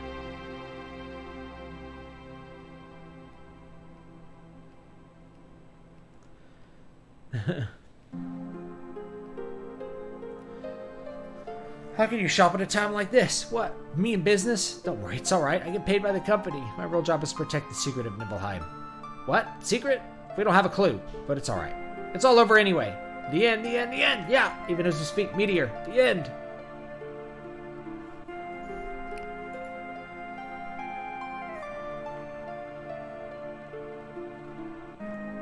All these people are like clones or something. They're not real. Or they're like, no one lived here. They're all dead. Again?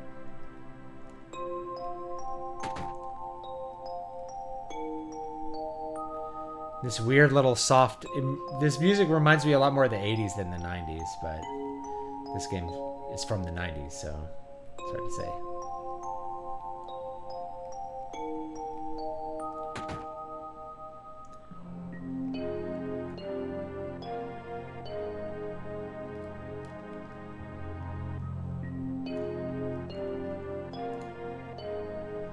What's going to happen to this planet? What the hell's Shinra doing?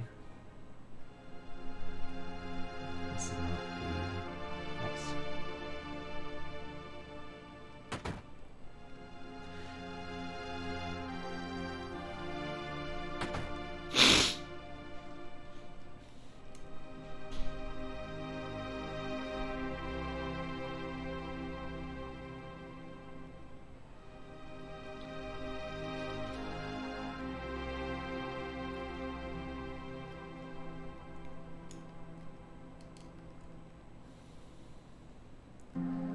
Cute little house interiors.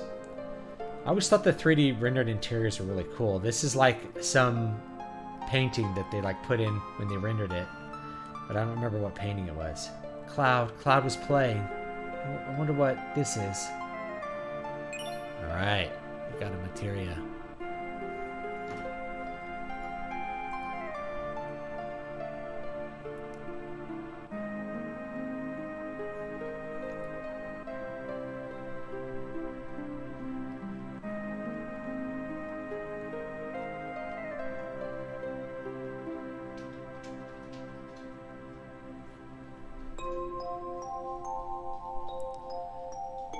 I think you can get something from the piano here if you like.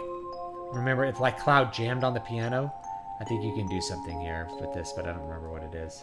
I think it's like you get a you get an unlock.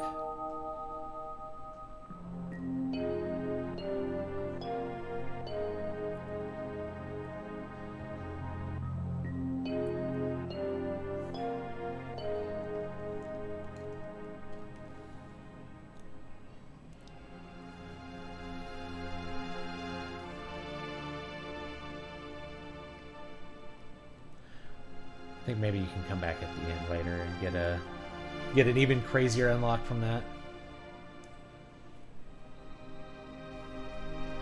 Alright. Let's get out of here. Nobody's gonna say anything interesting. A SNES action RPG called Terra Enigma. I have not played that one, but there were so many great games for the Super Nintendo. It's hard to play all of them.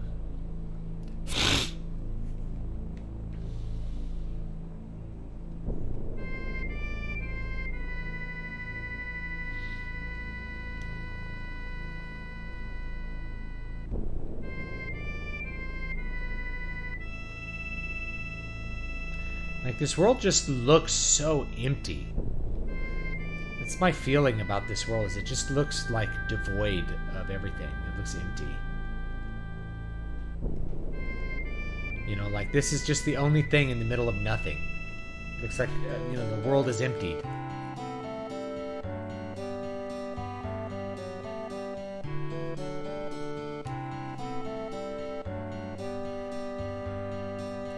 Apparently, Patrick Stewart had a hand in the bad decisions.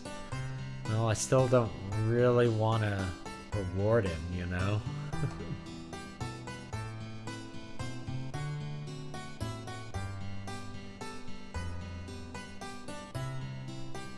I thought that it would be a good and healthy thing for you to raise some chocobos. You just happen to be in luck. Just so happens they aren't taking care of any chocobos for anyone else, so, I could take care of 6 chocobos right now for 10,000 gil per chocobo. How about it?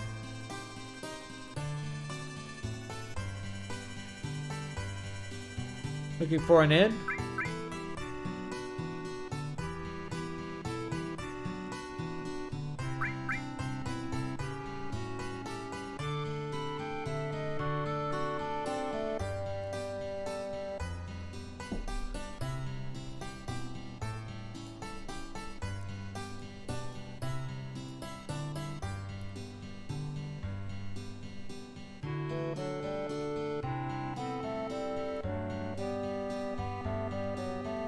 Chocobos.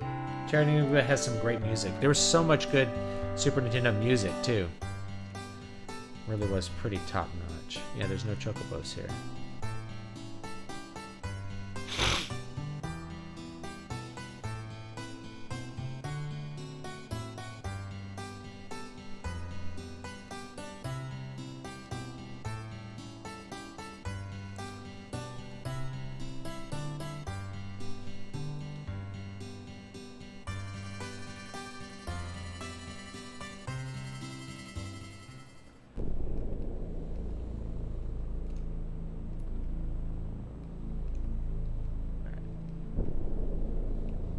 go up here. I think there's another chocobo hut up here somewhere.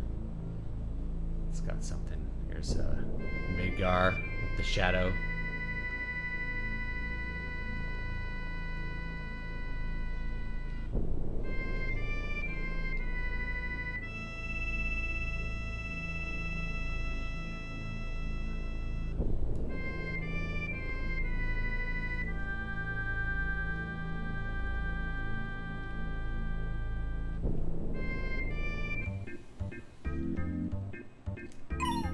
Bark! There we go. Chocobo Sage. Oh, it's unusual for people to come such an out-of-the-way place. I can't remember how many years it's been since the last person came. Who are you? Me, I don't know. What, you don't know who you are? Been a while since I gave it any thought. Wonder what they used to call me. Oh yeah, they used to call me the Chocobo Sage. That's right. Right. That was it, the Chocobo Sage.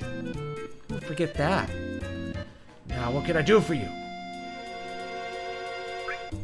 Tell me something.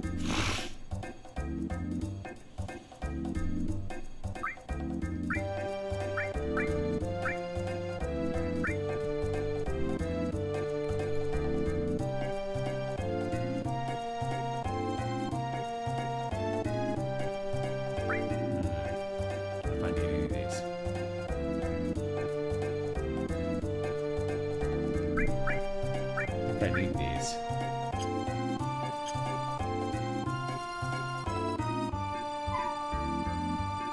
I should ask about this weird green chocobo.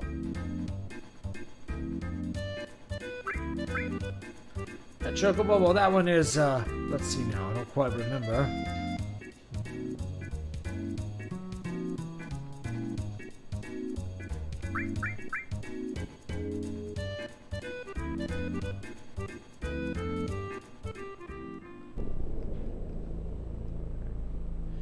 Let's travel.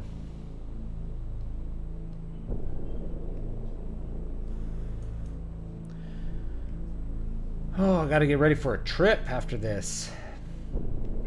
An actual physical trip, not a drug trip.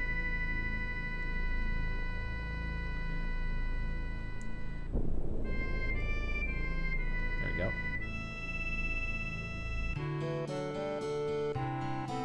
Forgot there. I wanted to get some greens here because I think I need them. This guide says I need them for a chocobo something.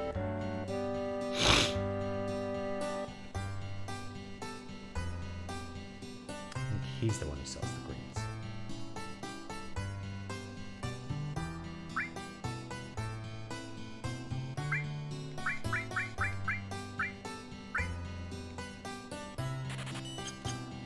Get some of those.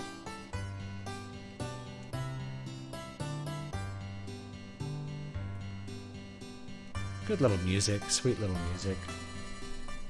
Oh, we're starting to run out of time. Let's get to the next little spot here, which I think is Medial.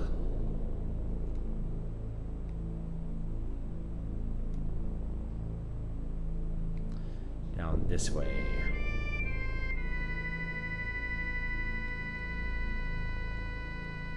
There it is, I think.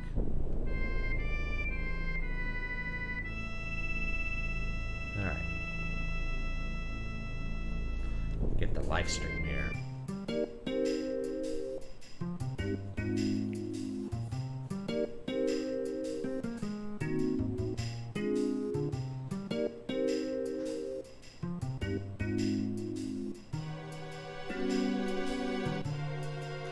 Here we go. Ahoy! Hey, ain't you a beaut? This here's Medial. It's a quiet little hot springs town. It's the perfect place for old folks like us to live out our lives. I heard that things ain't so peaceful on the outside, but here's it's nice and quiet. Stu, would you be interested in reading a list with the channel fans, something we can read and then chat about with you in future streams? It's a great idea. I tend to read in like kind of bursts in different ways. I'm not into book clubs for that reason. But yeah, it's a good idea. Anyhow, that overgrown moon isn't going to fall down on us, is it? That's no joke. We've got to start stocking up on supplies before they're all gone. Out of the way. Hey, move it, move it. Welcome. We always welcome cash. Now, about where you want to go. I'm afraid the other customers have already booked you out. There's nothing left. Just kidding. Just a little joke. Now, what can I do for you? Are you familiar with Medal of Honor video games? I played the old ones. I've played some of the, I mean, by old ones, I mean really old ones. And then, yeah, I played some of the newer ones. I never took notice of their music, to be honest.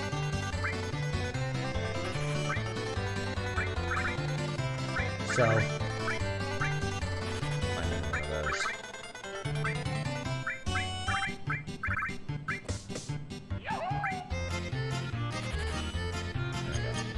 those. Never took notice of the music in them. So, no comment. Let's see what these people have to say. Well, never seen you here before. You're from out of town. How are things on the outside? Between the earthquakes and meteor, it just might be the end of the world like everyone's been saying. Oh, how depressing. What a miserable world this is.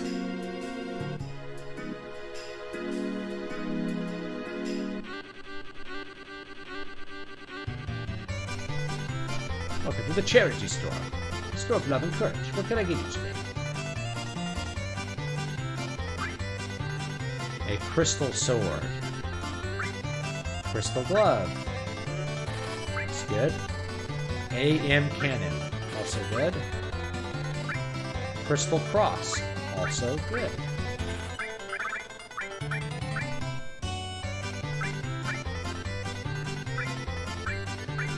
Wizard bracelet.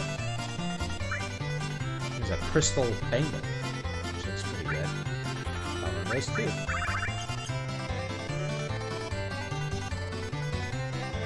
Good. Crystal glove. AM cannon. Magic shuriken.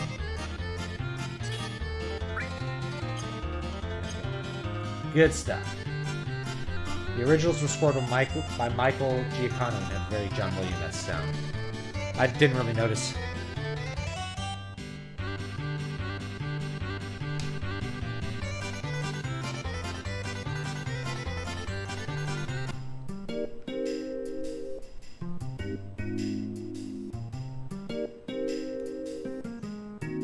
Everything must come to an end, and someday it's going to be your turn, even when the world's got in sometime. Everybody leaves at one time or another, and everyone gets left also. That's just fate. It's sad, but there's nothing that can be done about it. So that's why I'm praying like this is all... praying like this for all of you.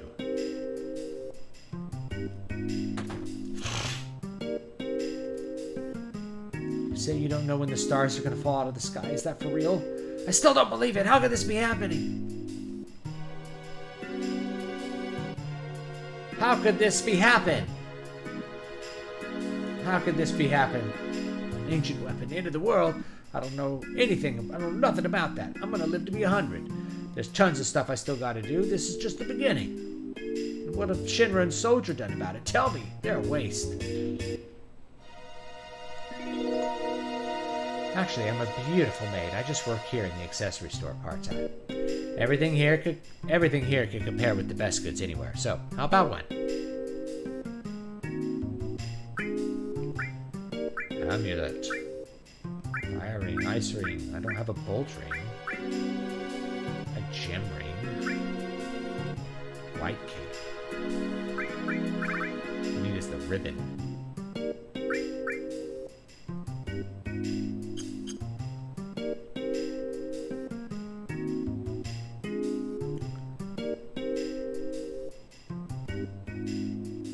Alright, I think this is probably going to need to be it for today. I appreciate everybody hanging out. I'm going to step outside and save the game, I think. Or there's probably a safe spot in the inn, wherever that is. What's the matter? Are you all alone? You got lost, didn't you? Separated from someone you love? Silly thing. Guess it's been about a week now since you washed up here on the shore. Poor pokey-headed young thing. It was really sad but weird. He was holding this really long sword. I don't know, the whole thing feels unlucky to me, but the amazing thing was those weird blue eyes. What? Wait a minute, what did you just say? Excuse me, that young person you were just talking about. Yeah, a villager found him a little ways down the coast. It was about a week ago, I think. Yeah, poor kid, he must have drifted from somewhere pretty far away. Cloud, it must be. It's Cloud. You sure? Bingo! So where is he? Is he safe? Where is he now? Yeah, up ahead here at the clinic. He's alive! Cloud's alive! Cloud! Oh, yo, Tifa! Oh, hey!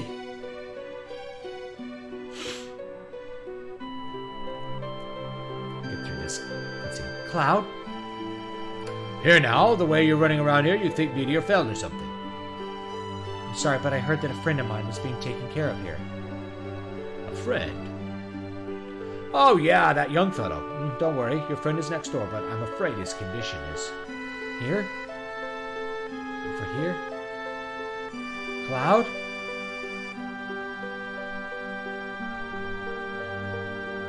Oh, Cloud, I'm so glad you're safe. Cloud?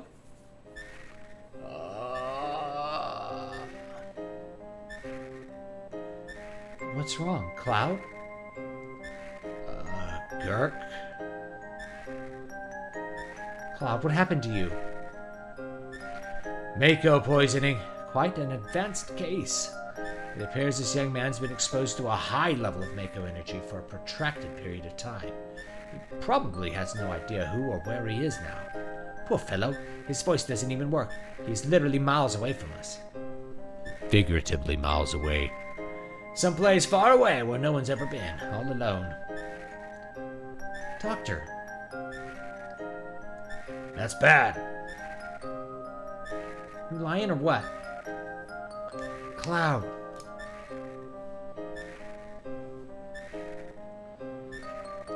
Ahem, let us excuse ourselves. Listen, would you all mind waiting outside?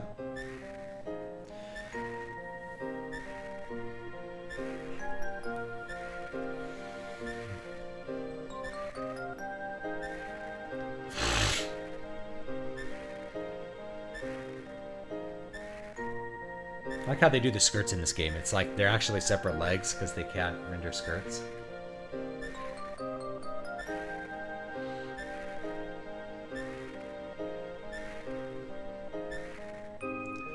Why? What do you want me to do? Please, Cloud, talk to me. Tell me you can see me. You can hear me. Tell me, please.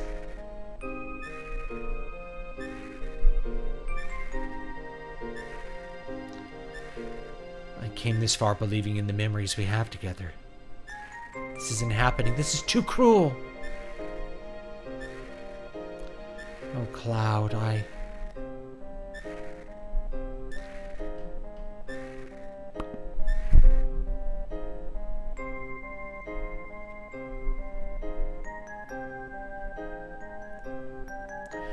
So what about him? You know, Cloud?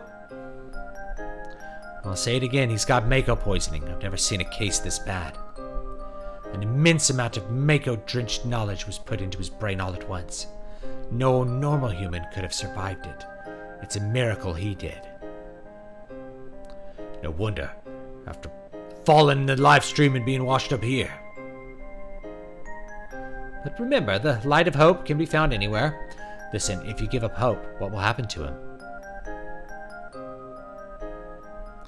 Hope.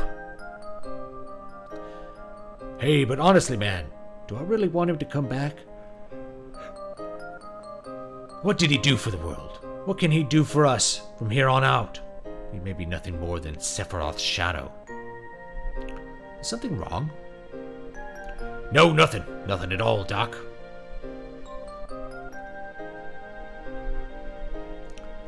You okay? Yes, I'm sorry I had you all worried. And I have something I want to tell you all.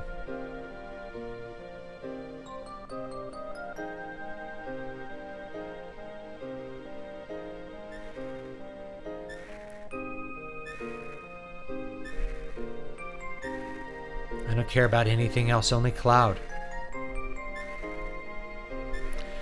I want to be by his side.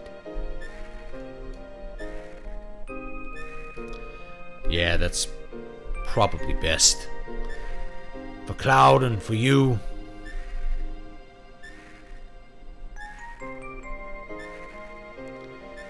You gotta do it then. You gotta live true to yourself. Sorry, everyone. At a time like this. While you apologizing, he'll come back again. We'll come back again and check on you. Look after Cloud. Take care, Tifa.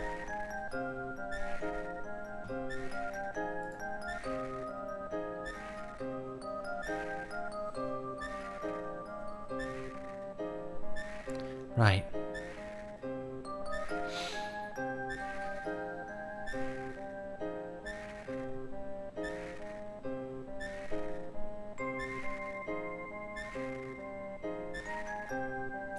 Oh, and Tifa, I don't like asking this, but is he really your childhood friend and not Sephiroth's shadow?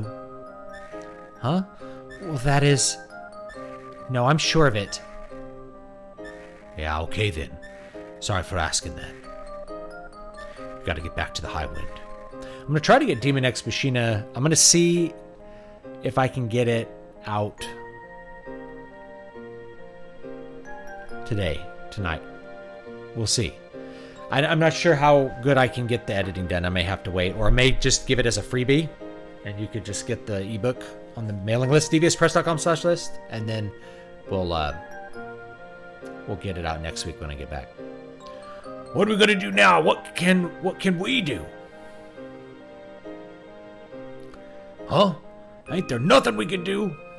And don't go telling us to wait for Cloud to get better. No, I've got some news. Yeah, what? That you a spy? Yeah, I've already told you I was. Both Gyahaha and Kyahaha are up to something. Want to eavesdrop?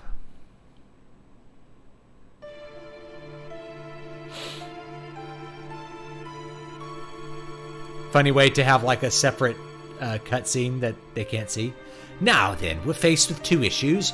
Destroy Meteor, remove the barrier around North Cave, and defeat Sephiroth. Any ideas? Yeah, we already solved the first problem. Meteor will soon be smashed to bits. The plan has already been put in motion, namely to collect huge materia from each region. Well, huge materia is a high-density special type of materia made through a special compression process in Mako reactors. The energy extracted from it is 330 times the strength of normal materia. Haha, how about that? We will gather all the huge materia together and ram it into a meteor. That will cause a huge explosion, reducing Meteor literally to bits.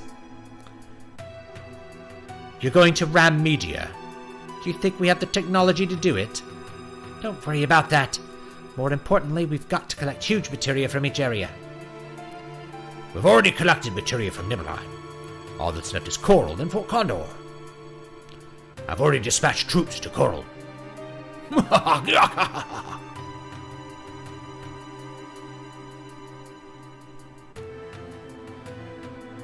Corel! What else can they do to Corel? And the huge materia. You mean the huge materia, don't you? I've heard about it. When our small materia nears the larger one, something should happen. I'm certain of it. That's why we're using the power of materia in our fight. Can't let Shinra get a hold of the huge materia. Besides, when Cloud gets back, I want to show him this huge materia. He's going to be shocked.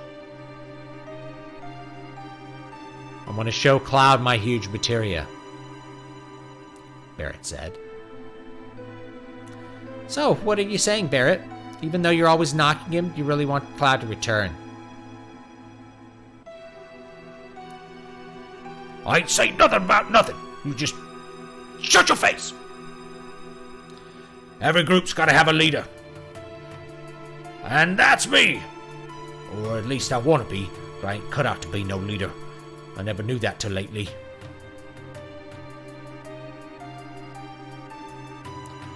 And that's what it is.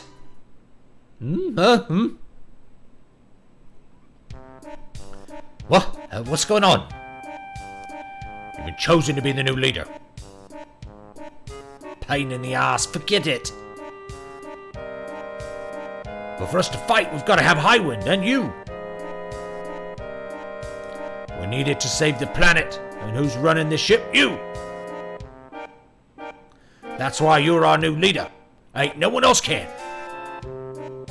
Oh, thank you for the super chat.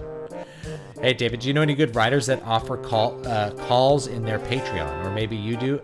I'm making a comic and I need some help with the writing. I don't know of any. You can send me a message on Twitter or send me an email, stu@dbspress.com, and talk about what you want. I'm not usually in the editing business, just so you know. But we can chat. I won't charge you anything, just to answer a couple questions or something, you know. So, yeah, don't worry about it. But yeah, stu@dbspress.com, and let me know what's up. Or just shoot me a direct message on Twitter if it's up. I was having some problems earlier. This ship's gonna save the planet, huh? Ain't that gotta be just a little tough? I'm gonna make him Cockney. Oh man, that went straight to my heart. I'm a man too. Okay, I'll do it. Everyone follow me. Alright. Alright. Here's the first job. The operation room's waiting for you. Yeah.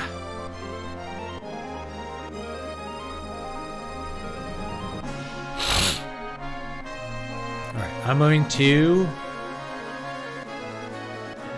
Yo, Sid! When you're ready, we're headed for the Coral reactor. Come on, Mr. Leader, you better hurry. Sid? I know you're all dying to talk to a babe like me. But just leave me alone. This ship makes me... Ugh.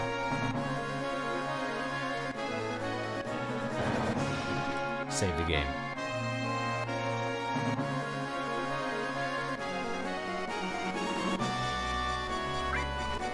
Make a party of 3. Alright, let's make Sid, Jeffy, and Barrett. And then we'll save the game.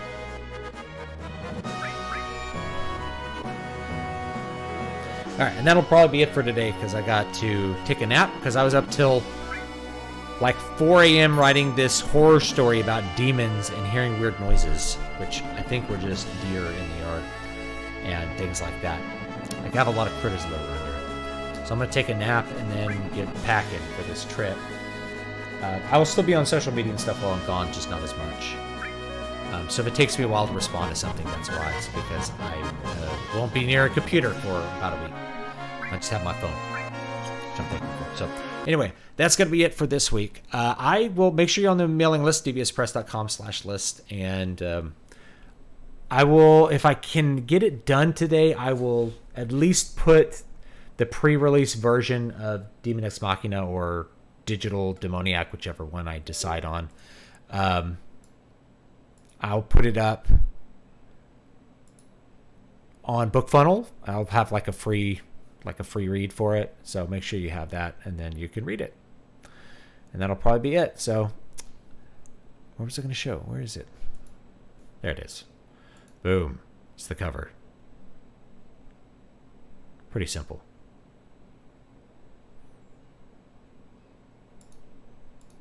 And this has a little ad on it. Author of Eyes in the Walls. That's just like an ad for another book. It's kind of fun. So anyway, take it easy, guys, and I will see you all next time.